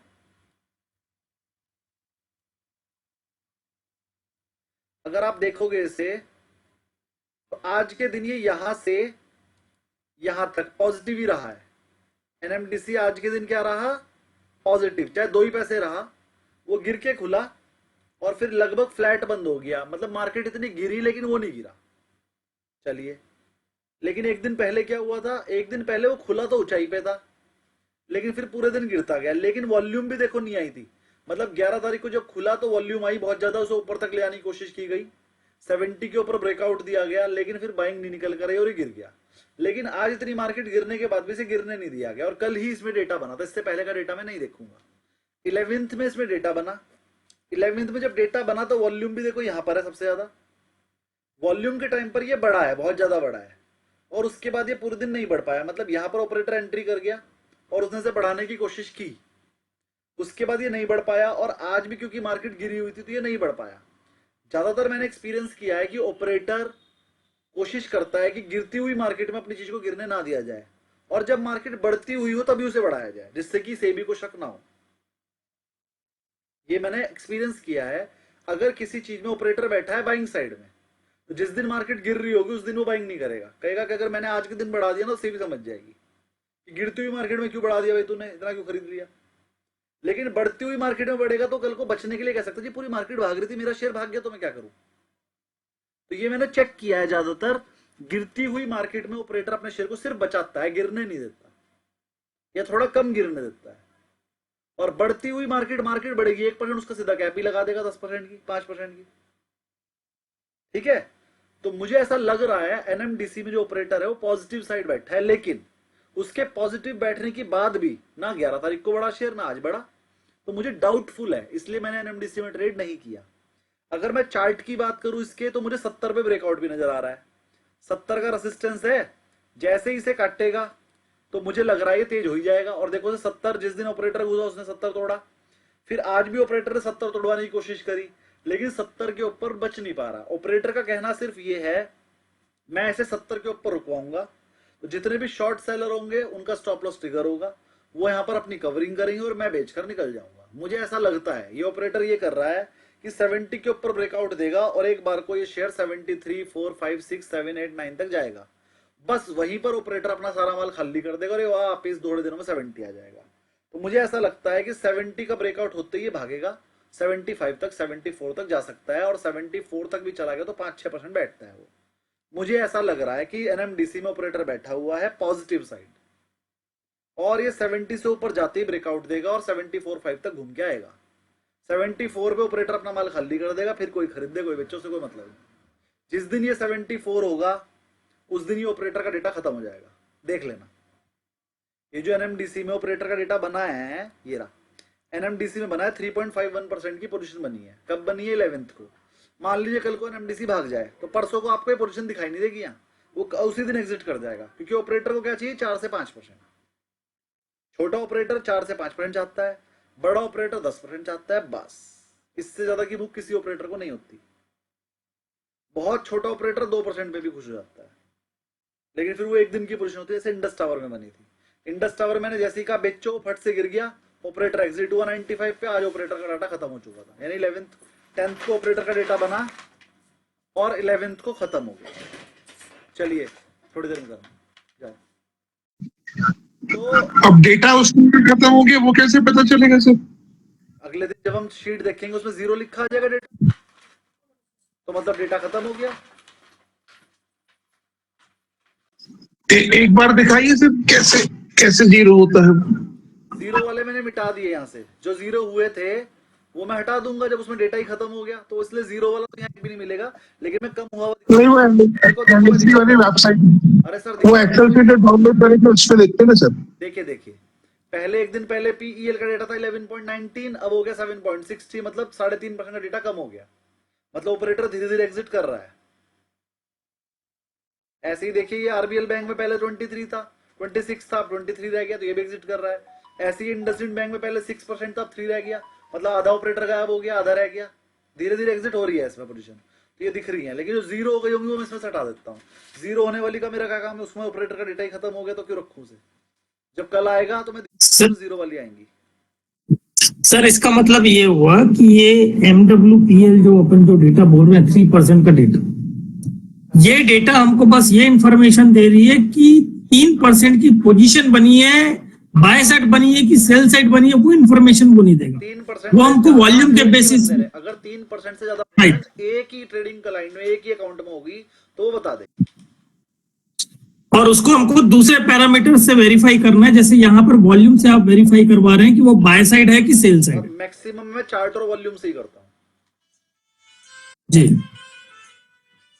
मैक्सिमम जो मैं वेरीफाई करता हूँ वो वॉल्यूम देखता हूँ, और वॉल्यूम से भी कम चार्ट देखता हूँ, और ऑप्शन चेन देखता हूँ। ऑप्शन चेन भी मैंने आपको सिखाई नहीं है। ऑप्शन चेन जब मैं सिखा दूंगा तो आप और अच्छा वेरीफाई कर पाओगे ऑप्शन चेन डेटा से। चार्ट भी थोड़ा बता देंगे सर, चार्ट में क्या? अभी मैंने एनएमडीसी का तो बता ही दिया भाई, 70 पे रेजिस्टेंस है, वो क्रॉस होते ही ब्रेकआउट देगा और ये भागेगा। 74 का टारगेट है, 74 पे ऑपरेटर एग्जिट करेगा। मैं बता रहा हूँ आपको, यही होएगा कल को। मतलब जो आपने NISM 15 में जो बताया था कि किसी भी कैंडल में अगर हाई वॉल्यूम मिलता है उसको हम रेजिस्टेंस कंसीडर करेंगे करके, हाई वॉल्यूम उसी बेसिस पे आप रेजिस्टेंस। बिल्कुल। इस वाले देखिए, ये मैं लाइन यहाँ पर कर सकता हूँ, ये 69.84 मतलब 70 के आसपास, 70 रुपीज में इसका रेजिस्टेंस है। 70 काटते ही ब्रेकआउट होगा और ब्रेकआउट होते ही 74, 75 पे ऑपरेटर एग्जिट करेगा। तो मेरे हिसाब से कल जिस दिन भी मार्केट पॉजिटिव होगी उस दिन ऑपरेटर एक्टिवेट हो जाएगा। जिस दिन भी मार्केट पॉजिटिव होगी उस दिन ऑपरेटर 10-20 लाख शेयर और खरीद के से बढ़ाएगा और फ्यूचर वाले शेयर को बेच देगा अपने। पहले वो कैश में बढ़ाएगा खरीद के, कैश में 10 लाख शेयर खरीद देगा, उसकी वजह से रेट बढ़ेगा, 75 जाएगा। फिर 1 करोड़ शेयर जो उसने फ्यूचर में खरीदे वो बेच देगा। इधर 10 लाख खरीदेगा, उधर 1 करोड़ बेच देगा, और फिर धीरे धीरे 10 लाख भी बेच देगा। ऐसे करके वो पंप एंड डंप हो जाएगा। आप लोगों के हाथ में शेयर आ जाएंगे, ऑपरेटर के हाथ से चले जाएंगे, और वो 3 दिन के अंदर 5-6% लेके दूसरे शेयर में पैसा बनाएगा। फिर वो किसी और में बैठेगा ऐसे ही। तो एक एनएमडीसी मैंने आपको बता दिया और मेरे हिसाब से वो पॉजिटिव है, और पॉजिटिव वालों को मैं ग्रीन कर देता हूं। तो आपके सामने एनएमडीसी को कर दिया मैंने ग्रीन। अगला चलते हैं बॉस्क पे। अब बॉस्क समझाने की कोशिश करते हैं। चलिए बॉस्क लगाते हैं, ये आ गया बॉस्क। अब बॉस्क का चार्ट देखते हैं, ये आ गया। अब 5 डेज का चार्ट देखा है तो रोज बढ़ी रहा है, देखने से ही पता चल रहा है। कल भी बढ़ा था, आज भी बढ़ा है। देखिए जी, ये 14 में भी बढ़ा है और 11 में भी बढ़कर ही बंद हुआ था। यहाँ पर ये यहाँ से खुला था बढ़कर और फिर लास्ट में बढ़कर ही बंद हो गया। और देखो वॉल्यूम भी यहीं आई थी, तब भी इसे बढ़ाने की कोशिश की थी, अगले दिन भी इसकी पूरे दिन वॉल्यूम आती रही और ये बढ़कर ही बंद हुआ। तो ये तो क्लियर एंड कट सबको समझ में आ रहा है भैया, ये पॉजिटिव है, इसीलिए मैंने इसमें ट्रेड लिया और प्रॉफिट बनाया। मैंने आज इसको जब यहाँ खुला यहाँ पर ले लिया था 36,800 पे और 37,900 पे, पूरे 1,000 रुपए बना के बाहर निकल गया एक क्लाइंट के अकाउंट में। सर ये एक चीज बस पूछनी सर, ये एक करके बोलिए। सूर्यवंशी जी आप बोलिए। कौन बोल रहा है? सचिन जी, सचिन जी बोलिए। हाँ जी सर, हाँ जी सर। बोलिए बोलिए। ये आप जो रेजिस्टेंस की लाइन ड्रॉ कर रहे हैं वो हाई पे कर रहे हैं कि क्लोजिंग पे कर रहे हैं सर, ये बस इस बता वाले दीजिए। में तो मैंने रेजिस्टेंस की डायल नहीं करी है, इस वाले में नहीं, उसमें किए थे NMDC में। थोड़ी देर में बताता हूँ। ये बॉस्क वाले में किसकी कोई क्वेरी है तो बोलिए, कोई कुछ बॉस्क वाले हैं बोलिए। इसका चार्ट डेली पे करके आप करते हैं या 1 आवर पे? 5 डेज वाला लगाया 1 आवर में। सर आपने इसमें ढूंढा क्या था, मैंने पूछा था। मैंने क्या ढूंढा? मैंने ये देखा कि एक दिन नहीं हाँ आपने इसमें फ्यूचर लिया था, ऑप्शन लिया था, क्या करा था मैंने वो पूछ रहा हूँ सर। फ्यूचर तो कितना प्रॉफिट हुआ सर, एक बार दिखाओ ना। वो दूसरे अकाउंट में, इस वाले में नहीं है। इसके मैं बता ये रहा, Sir, you have taken buy, sir. Buy किया मैम, बाय किया फ्यूचर। Yes, sir. 25 का फ्यूचर है 25 का, ठीक है। 25 क्वांटिटी थी और मैंने लगभग 600 पॉइंट लिए थे। वैसे बढ़ा तो ये 1,000 रुपए आज, लेकिन मैंने 600 पॉइंट ग्रैब किए थे, तो लगभग मुझे 13-14 हजार बचे थे। मतलब 500 कुछ पॉइंट मिले मुझे। मैं 10,000 का मेरा टारगेट रहता है अगर सेम डे मिल जाए, कि भाई सुबह लिया शाम को भी 10,000 मिल जाए कुछ। तो 10 में मुझे 12-13 हजार 14 हजार के आसपास मिल गया। ब्रोकरेज वगैरह काट के 13,000 रुपये मुझे प्रॉफिट आ गया था, तो मैंने अपना लेके निकल गया, ठीक है ना। तो वैसे ही और बढ़ेगा। अभी ऑपरेटर का डेटा है, कोई 2-3% से कुछ नहीं होगा। अभी कल को हो सकता है 5% बढ़ जाए, और लिख लो कल को भागेगा ये, ठीक है। तो इस पे ग्रीन कैंडल, इस पे तो ग्रीन टिक लगाई दीजिए, मैंने पहले ही लगा रखा। और पैसे कितने लगे थे सर इसमें? इसमें ये मोटा है, बता देता हूँ कितने लगे। ये लगे हैं, बेचते हुए तो मैं देखता नहीं हूँ, अब देख लेता हूँ। 3,52,000, 3.5 लाख रुपए लगे। 3.5 लाख लगा के 12-13 हजार आ गए। 4% इंटरडे हो गया, बहुत है। सर ये जो डेटा है वो आपने जो भी चार्ट बनाया है सर, जिंदल में वो बढ़ते हुए जा रहा है। इनफैक्ट पिछला वाला है वो 7% का है, बट उसमें क्यों नहीं पोजीशन बनाया सर अपन ने? जिंदल स्टील 11 तारीख को देखिए, जिंदल स्टील में डेटा पहले से चल रहा है। अब की बात जी, कल वो बड़ा है। अब ऐसा भी हो सकता है जो पहले से चल रहा है, ये तो कोई ऑपरेटर नहीं हो सकता है। अब कोई ऐसा बंदा हो ना जो इसमें लॉन्ग टर्म इन्वेस्टमेंट कर रखी हो फ्यूचर में, तो इस डेटा को तो मैं इग्नोर करके चलूंगा। अब डेटा इसमें एकदम से बना है। अब पिछली बार जब ये डेटा बना था तो मेरा रेड बना हुआ है कि जब भी ये डेटा बना था 4.4 का, तब जिंदल स्टील गिरा था, तो मैंने इसको याद रखने के लिए रेड किया हुआ है। मेरे हिसाब से जिंदल स्टील में नेगेटिव पोजीशन बनी हुई है। अब नेगेटिव पोजीशन बनी तो मैंने जिंदल स्टील को चेक किया। अब जिंदल स्टील को चेक किया, म्यूट। ये जिंदल स्टील आ गया और ये जिंदल स्टील का चार्ट आएगा। अब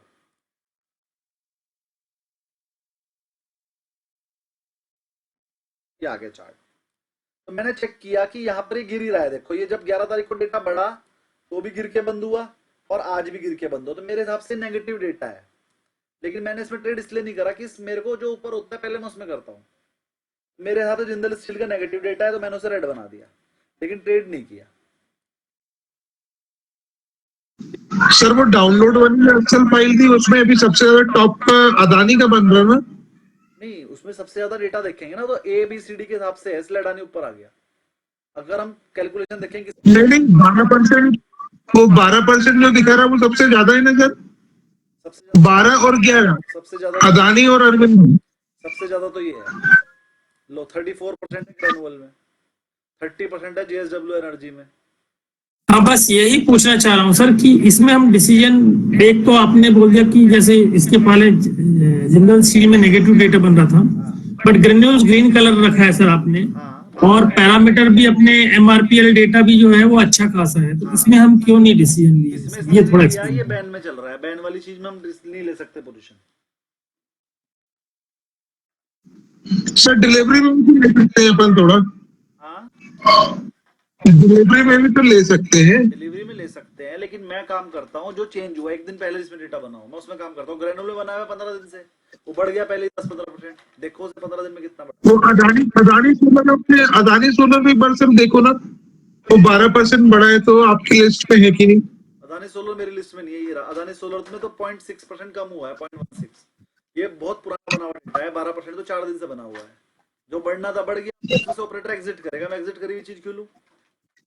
अगर 4 दिन पहले घुसा था तो अब निकलेगा भी, तो जब निकलेगा तो मैं क्यों फंसू उसमें? अगर 4 दिन पहले ऑपरेटर ने लिया था तो अब निकलेगा क्यों? अगर वो निकल रहा है और मैंने ले लिया, मैं तो फंस जाऊंगा, उसके निकलते ही गिर जाएगा। तो इसलिए मैं सिर्फ वही डेटा में काम करता हूँ जो एक दिन पहले ही बनाऊं, इसीलिए मैं चेंज इन डेटा देखता हूँ। अब देखिए मैंने क्या लगाया हुआ है यहाँ, मैंने डिफरेंस का एक कॉलम बनाया हुआ है, डिफरेंस का कॉलम है मेरा, एक दिन का डिफरेंस, 2 दिन का डिफरेंस। तो एक दिन के डिफरेंस में मैं लार्जेस्ट कर देता हूँ, सबसे ज्यादा डिफरेंस किसमें है वो मैं देख लेता हूँ। ये एक दिन का डिफरेंस सबसे ज्यादा आता है, उसी में ट्रेड करता हूँ। इसमें क्या क्या माइनस हो रहा है सर एक दिन के डिफरेंस में? एक दिन के डिफरेंस में एक दिन वाली पोजीशन माइनस दूसरे दिन की पोजीशन, मतलब एक 10 तारीख की और एक 11 तारीख की, 11 वाली में से 10 वाली को माइनस कर दिया। और 2 डे वाले में सर 2 डेज वाले में 11 में से 9 तारीख को माइनस कर दिया। अच्छा, 2 दिन पहले। चलिए मेरे हिसाब से 3% की स्ट्रेटजी सबको समझ में आई होगी। सर इसमें पीसीआर और बता दीजिए। सर वो एक बार जो एमएससी से निकालते हैं डाटा, वो एक बार बात समझा तो सचिन जी आप क्या पूछ रहे थे? मैं बोला सर आपने जो ये स्ट्रेटेजी बताई थी उसमें एमआरपीएल डेटा, वॉल्यूम, चार्ट, ये 3 चीज तो आपने समझा दी। आपने चौथा चीज पीसीआर डेटा भी बोला, वो थोड़ा सा बता दीजिए। ऑप्शन चेन डेटा और पीसीआर में बाद में सिखाऊंगा, आएगा आपके कोर्स में, ठीक है ना। पीसीआर से भी डिसाइड होता है और ऑप्शन चेन से भी डिसाइड होता है, वो 2 चीजें बहुत बड़े लेसन है, वो आएंगे आपके कोर्स में, अगली लेसन है वो मैं सिखाऊंगा। अगर महीना हो रहा होता तो ऑप्शन चेन चल रहा होता। चलिए एक आपको, आप कह रहे थे सर कि कहाँ से डाउनलोड होता है वो बता दीजिए, मैं लिंक भेज दूंगा। ये लिंक है, लो भेज देता हूँ, इस पे क्लिक करोगे और डाउनलोड हो जाएगा।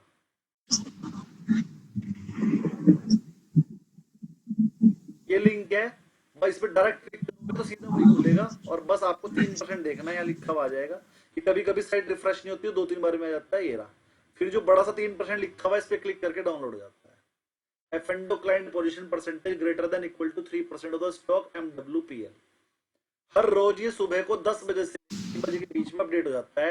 मैं हर 15 मिनट में चेक करता रहता हूँ, जैसे ही डेटा आता है मैं फट से शीट बना लेता हूँ, और शीट बनाने के बाद वॉल्यूम निकाल के आपको बता देता हूँ, भैया ये खरीद लो। अच्छा, इसका टाइम फिक्स नहीं है सर? टाइम फिक्स नहीं है, 10 बजे से लेके 1 बजे के बीच में कभी भी आता है, कभी कभी 3-4 बजे तक आता है शाम को। सर इसको हम जैसे आज शाम को, आज दोपहर को ये है, आज शाम को हम इसको डाटा लेके अपनी स्ट्रेटजी बना सकते हैं कल के लिए। जब ये 10 बजे आता है दोपहर में, तो 10 दोपहर में ही बनाओ ना, 12-11 बजे। अगर आप अब बनाओगे तो अगले दिन ट्रेड करोगे तो अब तक तो बढ़ चुका होगा, बॉस तो पहले ही बढ़ गया। अगर आप रात को बनाओगे तो बॉस तो पहले ही बढ़ गया। बॉस की मैंने सुबह 11 बजे बना ली थी, उस टाइम वो बढ़ा हुआ नहीं था, मैंने तब ले लिया, प्रॉफिट भी कमा लिया। अगर आप शाम को बनाओगे तो एक दिन लेट बनेगी ना, और मार्केट का काम होता है टाइमिंग से। So generally, this is the time we have. तो ये सब बार बार देखना पड़ेगा ये कब आता है, या रिफ्रेश करके पता लगेगा? हाँ, रिफ्रेश करते रहो 10-11 बजे हर 15-20 मिनट में, मैं भी तो करता हूँ पूरे दिन बैठ के, हर 15 मिनट। तो सर बॉश में आपने, मैं ये बोलना चाहता हूँ कि आपने बॉश में सबसे पहले ये देखा कि उसमें ऑपरेटर का डेटा बना, हाँ, फिर उसके बाद आपने ये देखा कि वो नीचे जा रहा है या ऊपर जा रहा है, चेक किया कल का, फिर आपने, हाँ कल का भी आपने देखा कि वो ऊपर गया, और आज सुबह भी आपने देखा कि वो ऊपर गया, फिर गूगल पे सर्च फिर किया, आपने पोजीशन बनाई उससे। पोजीशन नहीं बनाई, उसके बाद गूगल पे सर्च किया, बॉस में कोई न्यूज तो नहीं है पॉजिटिव या नेगेटिव। फिर मुझे जब मैंने उसके सर्च किया तो मुझे कोई नेगेटिव न्यूज नहीं मिली, और मेरे हिसाब से वो पॉजिटिव था ही, तो मैंने कहा हाँ फिर ठीक है, अगर कोई नेगेटिव न्यूज नहीं है। तीसरी चीज चेक करने के बाद फिर मैंने उसका ऑप्शन चेक किया, फिर मैंने उसका पीसीआर डेटा चेक किया, चार्ट चेक किया। जब मुझे सब चीजों से कंफर्मेशन मिल गई कि हर तरह से इसका डेटा पॉजिटिव है, तो मैंने उसमें पोजीशन आंख बंद करके बना ली, और जैसे ही मुझे प्रॉफिट मिला मैंने आंख बंद करके बेच भी दिया। और वो बढ़ा कब सर आज? एक बार उसका चार्ट खोलिएगा सर, हालांकि वो हफ्ते भर से बढ़ ही रहा है। मेरे को तो आज पता चला ना, देखिए ये इसका एक दिन का चार्ट लगा रहा मैं आज का, ये इसका आज का चार्ट है। मुझे लगभग ये मानकर चले 10, साढ़े 10, 11 बजे के लगभग पता चला, तो लगभग मैंने पोजीशन बनाई यहाँ पे, ये 37,100 के आसपास मुझे पता चला। उससे तब तक ये इतना बढ़ चुका था और मैंने इसको 500-600 रुपए लेके लगभग यहाँ पर बेच दिया। ठीक किया सर। उसके बाद अरविंदो फार्मा का भी एक बार चार्ट दिखाइए ना सर, उसमें भी डेटा बना है। और बिंदु फार्मा में कब बना है, कहाँ है?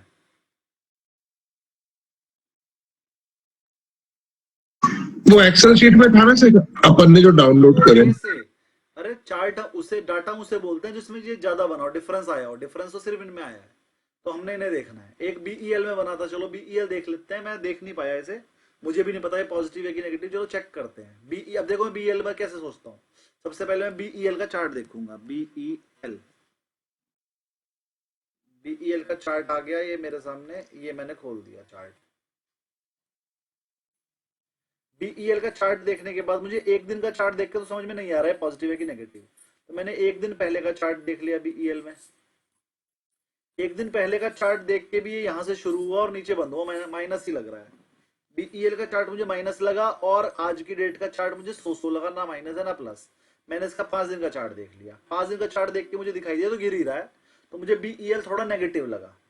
तो मैंने उठा के बीईएल का फिर देखा मैंने इसका ऑप्शन चेन डेटा। ये लो जी, बीईएल का ऑप्शन चेन डेटा देखने के बाद मुझे पता चला 400 रुपए चल रहा था, ये सही नहीं हुआ।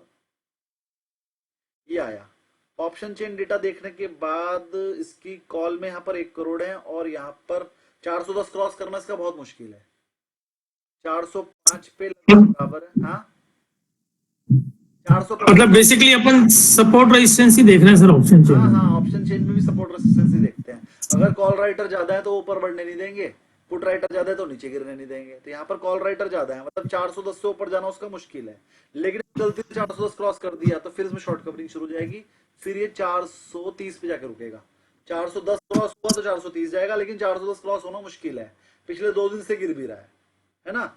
और नीचे जाने के लिए, से रोकने के लिए बैठे हैं, बैठे ही नहीं है कहीं। 400 भी बहुत कम बैठे हैं, सिर्फ 88 लाख हैं। और उसके बाद तो नीचे रोकने के लिए कोई है ही नहीं, कितना भी नीचे जा सकता है ना। तो मुझे थोड़ा सा नेगेटिव लग रहा है, लेकिन मैंने इसलिए नहीं से बेचा क्योंकि भैया सेक्टर का शेयर है, कम वॉल्यूम होती है बीईएल में, तो मैं चक्कर में ज्यादा पड़ा नहीं, तो मैंने बीईएल को छोड़ दिया। बाकी अगर मेरे को कोई कहेगा बीईएल पे निशान बनाओ तो मैं बनाऊंगा नेगेटिव। ये हो गया रेड। सर पीसीआर भी कैसे देखते हैं, 2 लाइन में समझा देंगे तो। पूरा चैप्टर आएगा, टेंशन क्यों ले रहे हो? नहीं पीसीआर तो खैर बनता है सर, लेकिन थोड़ा सा देखते क्या है वो बस बता दें। पीसीआर का मतलब पुट कॉल रेशियो, पुट और कॉल का रेशियो अगर 0.8 से ज्यादा है तो पॉजिटिव है, 0.8 से कम है तो नेगेटिव है। अलग तो सर उसमें जितनी भी स्ट्राइक प्राइस डिस्प्ले हो रही है सभी का ले रहे हैं सर, कि मतलब कुछ कैलकुलेट कैसे करोगे अगर सभी का लोगे? तो वो फिर कंप्यूटराइज सॉफ्टवेयर होता है, वो मैं दिखाऊंगा कहाँ होता है, वहां से बताऊंगा। पीसीआर रेशियो से भी काम हो जाता है, वो मैं सिखाऊंगा, टेंशन क्यों ले रहे हो? अगर 2 लाइन में सिखाया जा सकता तो सिखा देता। 2 लाइन में नहीं हो पाएगा इसलिए नहीं सिखा रहा हूँ, वरना क्या मैंने ऑप्शन चेन नहीं बताया 2 लाइन में? ये तो पूरा लेसन पढ़ाना है मुझे उसका। मेरे को ये क्लियर लगता है। ऑप्शन चेन में जब आप बोले कि जैसे ये रेट नीचे आएगा तो ये ऊपर कॉल की तरफ जा रहा है। मैं ऑप्शन चेन पूरी सिखाऊंगा। मैं ये बोल रहा था अगर ऑप्शन चेन में किसी एक स्ट्राइक प्राइस पे कॉल ऑप्शन ज्यादा पिके हुए हैं, मतलब वहां पर से कॉल राइटर ज्यादा बैठे हैं, उसे ऊपर बढ़ने ही नहीं देंगे, तो वो उसका रेजिस्टेंस हो गया। और अगर पुट में ज्यादा बैठे हुए हैं तो वो उसका सपोर्ट हो गया। नीचे की साइड पुट का देखते हैं डेटा, वो सपोर्ट बनता है, ऊपर की साइड कॉल का देखते हैं, वो रेजिस्टेंस बनता है। और क्या देखते हैं, अगला चैप्टर कल से उसी की क्लास शुरू होगी ऑप्शन चेन की, कल बताएंगे पूरा डिटेल में। 3 क्लासेस लगेंगी ऑप्शन चेन पे, खाली 2 तो लगी जाएंगी कम से। तो जो आपने अभी लिंक भेजा है ना, इसमें वो एक्सेल शीट एक डाउनलोड की है, तो उसमें ये जो इसका एक्सेल शीट डाउनलोड किया है जो उसकी पोजीशन पे है, तो उसमें जो है वो क्लाइंट 9 तक जो लिखा हुआ है, ये सारा डाटा हमें कॉपी करना है, जो आप एक्सेल दोगे उसमें करना है। कॉपी भी नहीं करना, उसे एडजस्टमेंट करनी है, वो भी सिखाऊंगा कैसे होगी। पहले ये बताइए 3% की स्टडी सबको समझ में आ गई, बनेगी कैसे वो सिखा देता हूँ अभी। लेकिन ये तो समझ में आ गया ना, अब डिफरेंस ही देखना क्यों है ना। अब इसे एक्सेल में कैसे डालेंगे वो बता देता हूँ शॉर्टकट। अगर किसी को एक्सेल आता है तो समझ में आ जाएगा, वरना नहीं आएगा। अब एक्सेल में देख लीजिए कैसे डालता हूँ मैं आपके सामने 11th डेट का डिलीट कर दिया, 11th डेट का भी डिलीट कर दिया, और 4 चीजों में पोजीशन बनी थी, दो भी मैंने डिलीट कर दिए। ये देखो अब मेरे पास ये 2 चीजें नहीं है, और ये 11th डेट भी मैंने डिलीट कर दिया। मैंने यहाँ डेट डाल ली 11 जुलाई, 11 जुलाई की डेट डाल के अब मैंने कैसे बनाया होगा ये देखते हैं।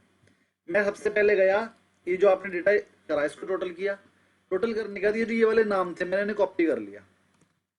अब जरा ध्यान समझिए, कॉपी करने के बाद मैंने इसको यहाँ पर पेस्ट कर लिया अपने आसपास। यहाँ पे पेस्ट करने के बाद मैंने यहाँ पर एक फॉर्मूला लगाया हुआ है कि जो आइटम इसके अंदर नहीं है उन्हें व्हाइट कर दो।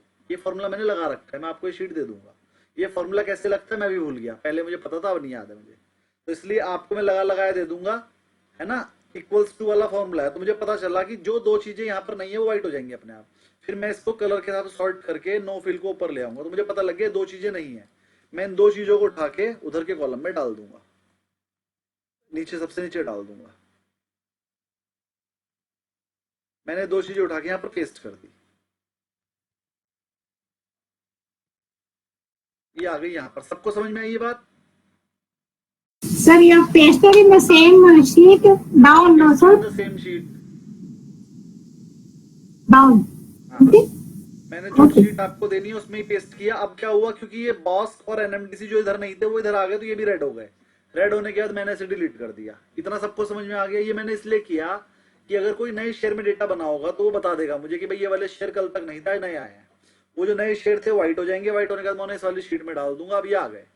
इतना सबको क्लियर? भाई जो उसमें नहीं थे, जो नए शेयर आ गए वो भी तो इधर डालने हैं ना। तो आप आंखों से देख के डालोगे तो 1 घंटा लग जाएगा, मुझे यहाँ 2 सेकंड लगे। मैंने एक फॉर्मूला लगाया हुआ है, डुप्लीकेट हाईलाइट करके हाईलाइट कर दिया। हाँ, इसका फॉर्मूला वही था, if not equals to highlight, if not equals to. तो अगर इक्वल है तो हाईलाइट नहीं करेगा, अगर नहीं है उसमें वो शीट में पूरी में तो हाईलाइट कर देगा। वो वाला फॉर्मूला लगाया है। चलिए उसके बाद अगला फॉर्मूला क्या लगाया मैंने, जरा ध्यान समझेंगे। उसके बाद मैं यहाँ पर फॉर्मूला लगाऊंगा, यहाँ पर इक्वल्स टू लिख लीजिए, equals to we look up, ढूंढो, ब्रैकेट स्टार्ट। ये फॉर्मूला लगाया मैं शीट भेजूंगा आपको। उसके बाद मैं ये वाली पूरी रेंज सिलेक्ट करूंगा जिसमें से मुझे ढूंढना है। अब मैंने इसको क्या सिलेक्शन दिया भाई, ये वाली पूरी रेंज सिलेक्ट कर दी कि भाई ये वाले सारी चीजें ढूंढो। उस शीट में से कॉमा लगाया और वो वाली शीट माउस से खोल ली। शीट खोलने के बाद भाई यस बैंक से मतलब नाम से शुरू करके और टोटल वाले कॉलम तक गया, तो यहाँ पर 11 लिखा आ रहा है, ये 11 कॉलम है। फिर इसको पूरे को सिलेक्ट कर लिया। सिलेक्ट करने के बाद क्योंकि 11 कॉलम थे, देखो अपने आप लिखा हुआ रहा है 83R इंटू 11C। 11C का मतलब यहां से अगर मैं गिनूंगा, B को 1, C को 2, D को 3, E 4, F 5, G 6, H 7, I 8 ऐसे करके गिनूंगा, 11 कॉलम हो रहे हैं। ये 11 है। इसे सिलेक्ट करने के बाद कॉमा लगाऊंगा और 11 कॉलम है इसलिए 11 लिखूंगा, फिर कॉमा लगाऊंगा, 0 लिखूंगा और ब्रैकेट बंद करके एंटर कर दूंगा। ऐसा करने से वो वाला सारा का सारा टोटल वाला डेटा यहाँ आ जाएगा। टोटल वाला सारा डेटा यहाँ आ गया। उसके बाद मैं फॉर्मूला लगाऊंगा इक्वल्स टू दिस माइनस 1 दिन का डिफरेंस, और यहाँ पर फॉर्मूला लगाऊंगा 2 दिन का डिफरेंस। ये आपको माइनस करना आता होगा। और इसके बाद ये जो मेरा डे 1 का डिफरेंस था इसको सॉर्ट कर दूंगा लार्जेस्ट से स्मॉलेस्ट पे। तो मुझे पता चल गया सर ये 2 कंपनियां नहीं आ गई। फिर इन्हीं को मैं चेक करके ग्रीन या रेड बनाऊंगा, जैसे अभी हमने करा था, ग्रीन बना दिया। और ये मेरे को पता चल गया सर सबसे ज्यादा डेटा इन वाली कंपनी में बना, और ये अपने आप आ गया। ये नॉट एप्लीकेबल को 0 कर दूंगा जिससे कि ये डिफरेंस दे पाए। अब ये बिल्कुल सही दिख रहा है मेरे हिसाब से, सबको समझ में आ गया होगा। 2 फॉर्मूले मैंने लगाए हैं, एक तो नॉट इक्वल्स टू वाला वो रेड और व्हाइट करने के लिए, और एक वी लुकअप वाला। ये वी लुकअप वाला मैं आपको लिखा हुआ दे रहा हूँ, ये शीट पूरी की पूरी शेयर कर रहा हूँ आपको वी लुकअप का फॉर्मूला लगाना आ जाएगा। किसी को कोई क्वेरी? जिसको फॉर्मूले समझ में नहीं आ रहे हैं वो एडजस्टमेंट अपने हिसाब से भी कर सकते हैं, थोड़ा टाइम ही तो लगेगा। मैं 2 मिनट में कर रहा हूँ, आप 2 घंटे में कर लोगे, लेकिन हो तो जाएगा ही। आपके पास कोई और तरीका हो, एक्सेल चलाना आता है आपको, आपके पास कोई और तरीका है डेटा बनाने का, आप उससे बना सकते हैं। मैंने आपको वी लुकअप का फॉर्मूला बता दिया, जो कि बहुत लोगों को नहीं पता है। मुझे भी मेरे एक स्टूडेंट ने बताया था। मतलब मैं उसमें दूर, मतलब 1 घंटा लगता था मुझे शीट बनाने में रोजाना। मैं परेशान था। तो एक लड़का मेरे पास आया, मेरा स्टूडेंट था, वो एक्सेल का बिल्कुल एक्सपर्ट था। मैंने उसे शीट सिखाई फ्री में। मैंने कहा देख मैं तुझे 3% की स्ट्रेटेजी सिखाऊंगा फ्री में, लेकिन तू मुझे ये काम 2 मिनट में करके दे। कह रहा सर हो जाएगा, सिखाओ। मैंने उसे सिखाया, उसने मुझे दोनों चीजें बताई, ये नॉट इक्वल्स टू वाला मुझे उसी ने बताया और वी लुकअप का फॉर्मूला भी मुझे उसी ने बताया, और ये 2 चीजें उसने मुझे बताई, और मुझे ये काम अब मेरा 2 मिनट में रोजाना हो जाता है। तो देखिए कोई सिखा सकता है जी। इसमें अपन बेसिकली ये देख रहे हैं कि किसी कौन कौन से ऐसे स्टॉक है जिसमें रोज डिफरेंस आ रहा है। हाँ, डिफरेंस देखना है हमें। अपन मैनुअली भी चेक कर सकते हैं। मैनुअली चेक करोगे 15-20 मिनट लग जाएंगे, बस इस वाले तरीके से 2 मिनट लग रहे हैं भाई, इतना ही डिफरेंस है। पहले शुरुआत में मैनुअली चेक कीजिए, फिर धीरे धीरे ये फॉर्मूले से चेक कर लीजिएगा। हाँ, तो वो डिफरेंस अपन को निकालना है किसमें ज्यादा है, हाँ, और वो चार्ट को सपोर्ट कर रहा है या नहीं कर रहा। और फिर उसके बाद एनालिसिस करना है ये पॉजिटिव है या नेगेटिव। अगर आपको लग रहा है ये नेगेटिव है तो बेच कर बैठ जाओ फ्यूचर, अगर आपको लग रहा है पॉजिटिव है तो खरीद कर बैठ जाओ फ्यूचर। शुरुआत में आप ऑप्शन से भी काम कर सकते हैं। अगर आपको लग रहा है पॉजिटिव है तो कॉल खरीद लो, अगर आपको लग रहा है नेगेटिव है तो पुट खरीद लो। आप ऐसे भी काम कर सकते हो, लेकिन मैं सजेस्ट करूंगा तो इसके हिसाब से तो एक्सेल में तो 1-1.5 घंटा तो डाटा तैयार करने में लग जाएगा, उसमें जगह तो क्या हो गया, शेयर भाग जाएगा। ऐसा कुछ नहीं होता। शेयर कभी कभी पूरे दिन भी नहीं भागता, कुछ नहीं होता। कभी कभी तो 1.5 घंटा बाद ही मुझे पता चलता है डाटा 12 बजे आ गया, मैंने चेक ही नहीं करा, मैं 1 बजे आके देखता हूँ अरे डेटा आ गया, मैं 1 बजे बनाना शुरू करता हूँ। क्या पता आप 12 बजे बनाना शुरू कर दो, उससे क्या फर्क पड़ता है। ज्यादातर लोग तो शाम को बनाते हैं, जिन्हें पता भी होगा ये वाला डेटा, वो तो शाम को बनाते हो। पर मेरी आप कितने साल के इसमें फॉलो कर रहे हो मुझे हो गया ऐसे करते हुए 1-1.5 साल। और इसमें सक्सेस रेट कितने परसेंट है सर? मेरा तो 80 से 90% है।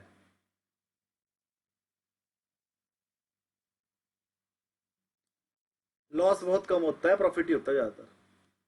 और एक और चीज बता दूं, ऑपरेटर ज्यादातर बाइंग में बैठता है, 90% डेटा पॉजिटिव बनता है, ये भी बता दूं मैं। कुछ बाय कर लो।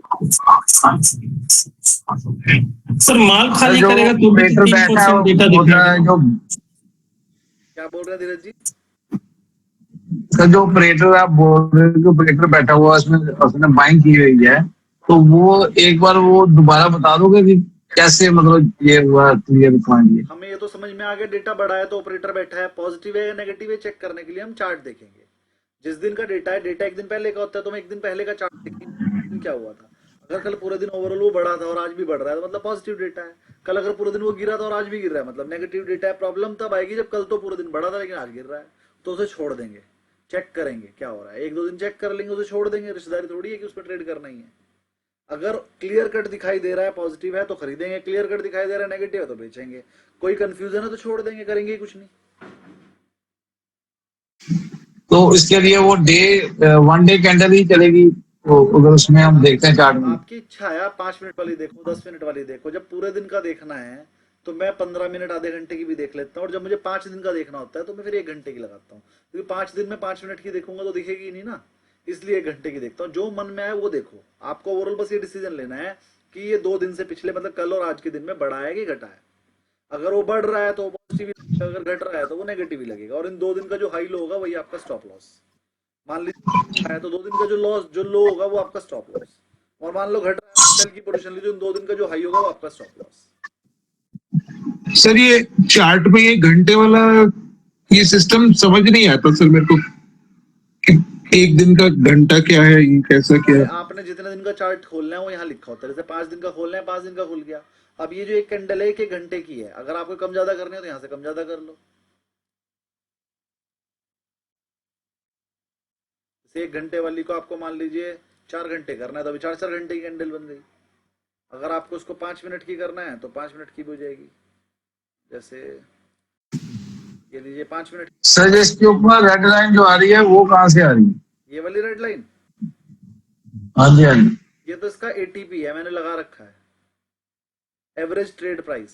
सुपर ट्रेंड की लाइन बताई थी ना, मैं हमेशा लगाता हूँ सुपर ट्रेंड। ये है, यही सर। ये वीवैप है, वीवैप वेटेड एवरेज प्राइस। ये जो सर इसको लगा के दिखा दो किस तरह। हाँ यहाँ पर जाओ, यहाँ पर वीवैप लिखो, ये वीवैप वीवैप वीवैप लिखने के बाद उस पर क्लिक कर दो, लग गई। पहले हटाओ इसे, लो जी पहले हटा दी एक बार। Yes sir. लो जी हटा दी। अब यहाँ पर एफएक्स में गए और यहाँ पर वी वेब लिखा, वी वेब लिखने का जब एक बार क्लिक करूंगा तो लग जाएगी, लग गई, ये आ गई। देखो अब की बार ग्रीन, इससे आप मोटा मगर आपने क्या ले लिया सर? 80 वी वेब और इसका कलर कम ज्यादा कर सकते हो डबल क्लिक करके। इसको डबल, इसको मोटा पतला कर लो। ये मैंने मोटा कर दिया। जोन से कलर का करना है वो कर लो। ये लीजिए रेड कलर ऐसे मोटा हुआ था वो। सर इनपुट क्या दिया सर उसमें? वी वेब, ये लिखा है वी वेब। रीडिंग्स बैठाना sir, readings, anything reading. Sir इसके ऊपर वाली कैंडल मतलब भी ये बोली सर, नीचे वाली मतलब भी बियरिश है। मैं बताता हूँ, ये लिखा है मैम वी वेब, दिख गया? Yes sir. आप क्या पूछ रहे थे, आप बताइए जी, बोलिए। सर ये इंडिकेट क्या करती है लाइन, मतलब ये इंडिकेटर जो है? ये इंडिकेटर तो ये बोलते ही एवरेज प्राइस है। अगर इसके नीचे काम कर रहा है तो नेगेटिव है, इसके ऊपर काम कर रहा है तो पॉजिटिव है। ये तो ये बताती है। एक और कर सकते हो आप, सुपर ट्रेंड भी अच्छा है, मैं हमेशा लगा के रखता हूँ अपने पास। ये रहा सुपर ट्रेंड। सुपर ट्रेंड लगाओगे तो ये बता देगा। अब इस सुपर ट्रेंड क्या होता है, अगर रेड के नीचे काम कर रहा है तो सेलिंग करो, रेड के ऊपर काम कर रहा है, ग्रीन के ऊपर काम कर रहा है तो बाय करो। सुपर ट्रेंड भी अच्छा है।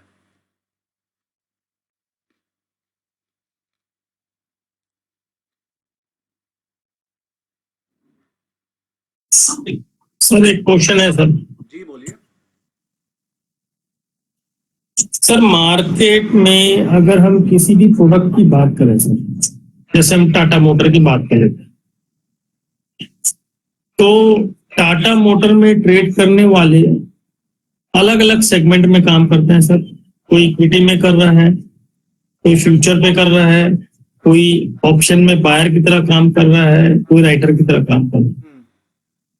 अब मेरा ये क्वेश्चन है सर कि जब हम उस प्रोडक्ट की बात करते हैं तो जो ओवरऑल मार्केट में जो प्राइस चेंजेस स्पॉट पे आते हैं, क्योंकि बाकी तो डेरिवेटिव है सर, मेन तो स्पॉट है, तो स्पॉट में जो प्राइस चेंजेस आते हैं सर, वो मतलब हालांकि समझ में सब आता है कि वो स्पॉट से लिंक्ड है, बट ओवरऑल मार्केट जब 1 रुपए चढ़ता है सर, तो उसको 1 रुपए चढ़ाने में डेरिवेटिव्स का भी रोल होता है कि वो किस डायरेक्शन, मतलब अलग अलग लोग अलग अलग तरीके से बैठ सकते हैं सर। डेरिवेटिव में कोई शॉर्ट पोजीशन की तरफ बैठा हुआ है, इक्विटी में कोई जो है बायर की तरफ बैठा हुआ है, तो बेसिकली कंबाइन इफेक्ट आता होगा। मतलब ये एक्चुअली स्टोरी थोड़ी समझ में नहीं आती सर, कॉन्सेप्ट ये।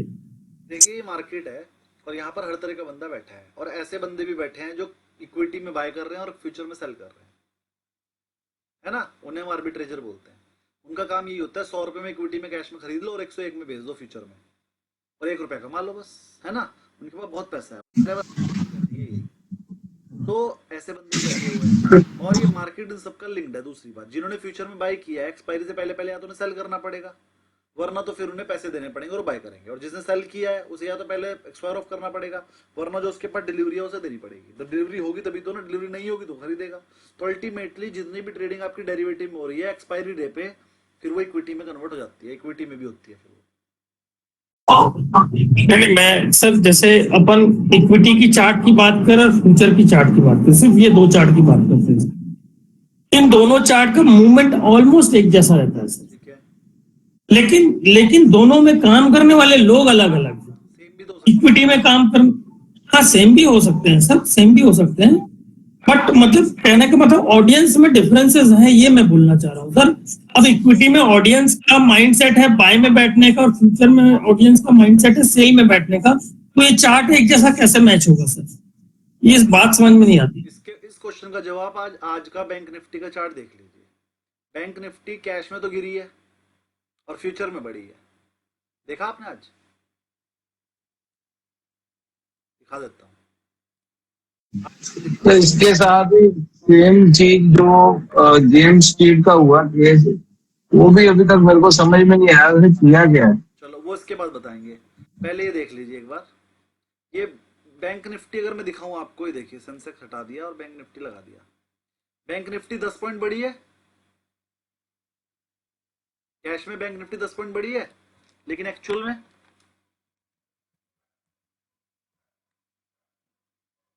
बैंक निफ्टी देखिए कितनी हुई है, ये आ गई।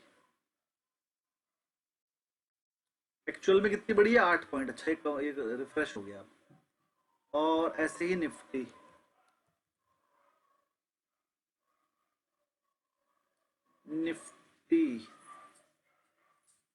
मतलब कि जो फ्यूचर वाले थे वो से गिराना नहीं चाह रहे थे। ऐसी बैंक निफ्टी का तो चलो सेम है, लेकिन बहुत सारे शेयर ऐसे और हैं जो डिफरेंस आ जाते हैं। वो जो आप कह रहे हो ना कि सर हो सकता है फ्यूचर की ऑडियंस कुछ और चाह रही हो, कैश की कुछ और, तो थोड़ा सा डिफरेंस आ जाता है।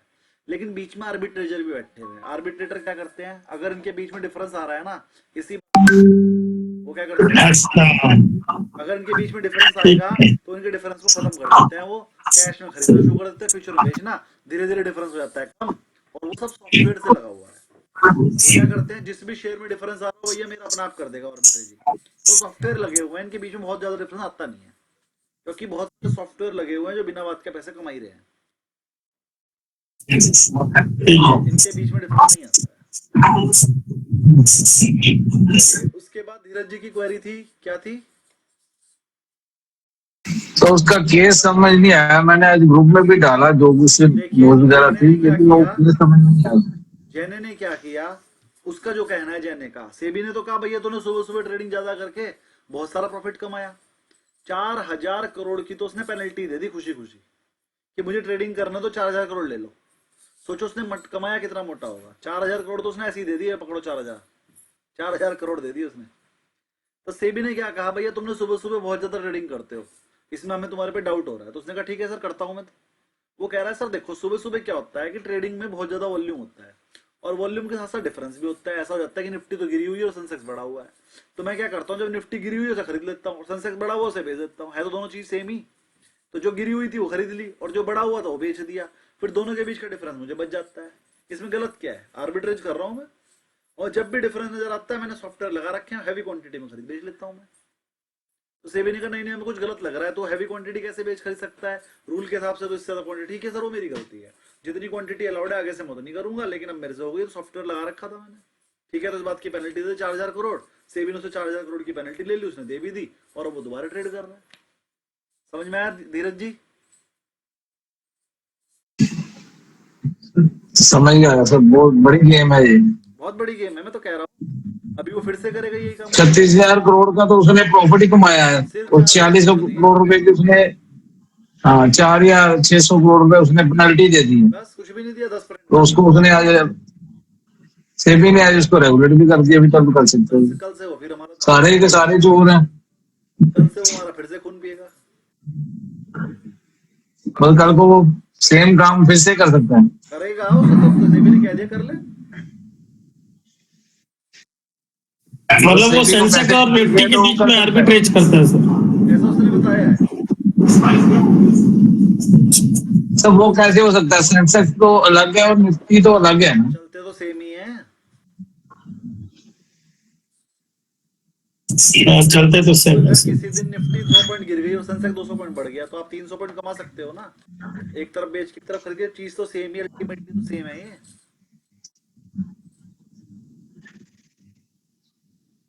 ऐसे समझ लो निफ्टी और निफ्टी किया, वो सेंसेक्स और सेंसेक्स और निफ्टी के बीच में कर रहा है, बात तो सेम है। जैसे निफ्टी के जुलाई और अगस्त फ्यूचर के बीच में कर सकते हैं। जुलाई फ्यूचर खरीद लो, अगस्त फ्यूचर बेच दो, अगर मान लो उनके बीच में डिफरेंस बहुत ज्यादा हो। एक दिन की बात है, कुछ 6 महीने पहले की बात है, मन्नमपुरम फाइनेंस का फ्यूचर कैश वाले से 5% कम पे मिल रहा था, पता नहीं क्यों। मतलब मन्नमपुरम जो कैश में चल रहा है उससे 5% कम पे फ्यूचर में मिल रहा है। मैंने क्या किया, 5% कम वाला खरीद लिया फ्यूचर में, और कॉल बेच दी, ये सोच के कि अगर मान लीजिए फ्यूचर वाला बढ़ भी गया तो मुझे फ्यूचर में ही प्रॉफिट हो जाएगा, मैंने तो खरीद ही रखा है। और मान लो ये गिर गया और ज्यादा, तो मैंने कॉलें बेच रखी हैं, वो जीरो हो जाएंगी सारी। अल्टीमेटली महीने के एंड में मुझे लगभग 10% बचा था। 10% ऑफ द वैल्यू फ्यूचर में बच गया, वो 50%। जो पैसा इन्वेस्ट किया वो 1.5 गुना हो गया था एक ही महीने में। ऐसे ऐसी स्ट्रेटेजी जब अब की बार आएंगी तो मैं आपको बताऊंगा।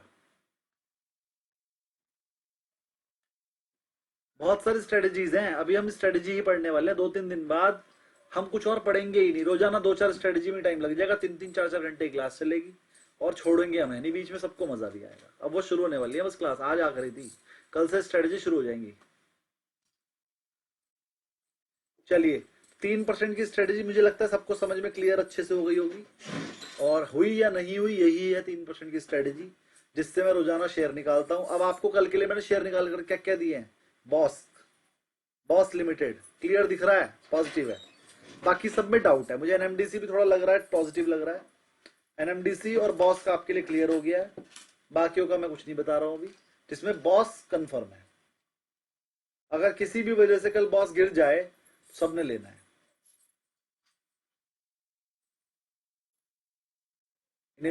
सर इतना महंगा है, कैसे लेंगे सर? नहीं महंगा कहाँ है, आपने फ्यूचर लेना है या ऑप्शन लेना, आ जाएगा 20,000 रुपए में। फ्यूचर भी लोगे तो 3-3.5 लाख में आ रहा है, कोई महंगा थोड़ी है। निफ्टी का फ्यूचर भी 280 में आ रहा था, 3.5 लाख में बॉस का आ जाएगा, बात तो सेम है।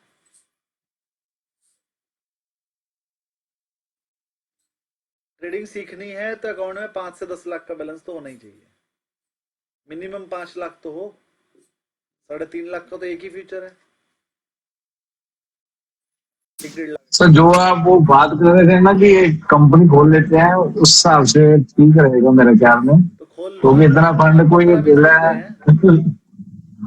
आप 15 लगा बंदे नहीं हैं, पाएंगे। आप 15 बंदे हैं, 2-2 लाख डाल लो, हो जाएंगे 30 लाख।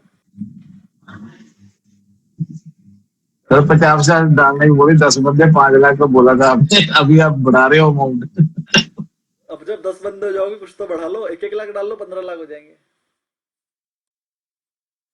ऐसा क्यों, ऑपरेट अभी ऐसा मत मानो कि डालते सार लॉस होगा, ऐसा मानो कि 15 लाख डाल लोगे, एक महीने बाद 17 हो जाएंगे, 2 लाख का प्रॉफिट आप 10 बंदों को होगा, 20-20 हजार का, जो आपकी फीस है यहीं से निकल जाएगी। डालने से डरो मत, डाल लो। तो चलिए आज के लिए इतना ही, 3% की स्ट्रेटजी आप बनाकर देखेंगे, मैं शीट आपको शेयर कर रहा हूं, और अगर किसी को नहीं समझ में आएगी तो वो एक दूसरे से बात करके समझ सकता है, और मैं रिकॉर्डेड क्लास भी देख सकता है। अभी आप सर जो शीट शेयर कर रहे हो वो अपडेटेड है, आज का डाटा उसमें आ गया है? अपडेटेड दूंगा, ठीक है अगर आप सर, यानी चाहो कि हम कल ही इसमें अपडेट करेंगे जो भी करेंगे। आप आज का डेटा डिलीट करके दोबारा अपडेट करके देख लेना, अगर आपको आज भी करके देखना ठीक है, है ना, आज ठीक है का सर। कॉलम डिलीट कर देना और उसे दोबारा डाल के देख लेना आपसे डलता है कि नहीं, और फिर कल को दोबारा डालना, वरना कल तक तो भूल जाओगे सब कुछ जो बताया था। तो आप अभी अपडेट करके देख लेना, मैं अभी देख देता हूँ।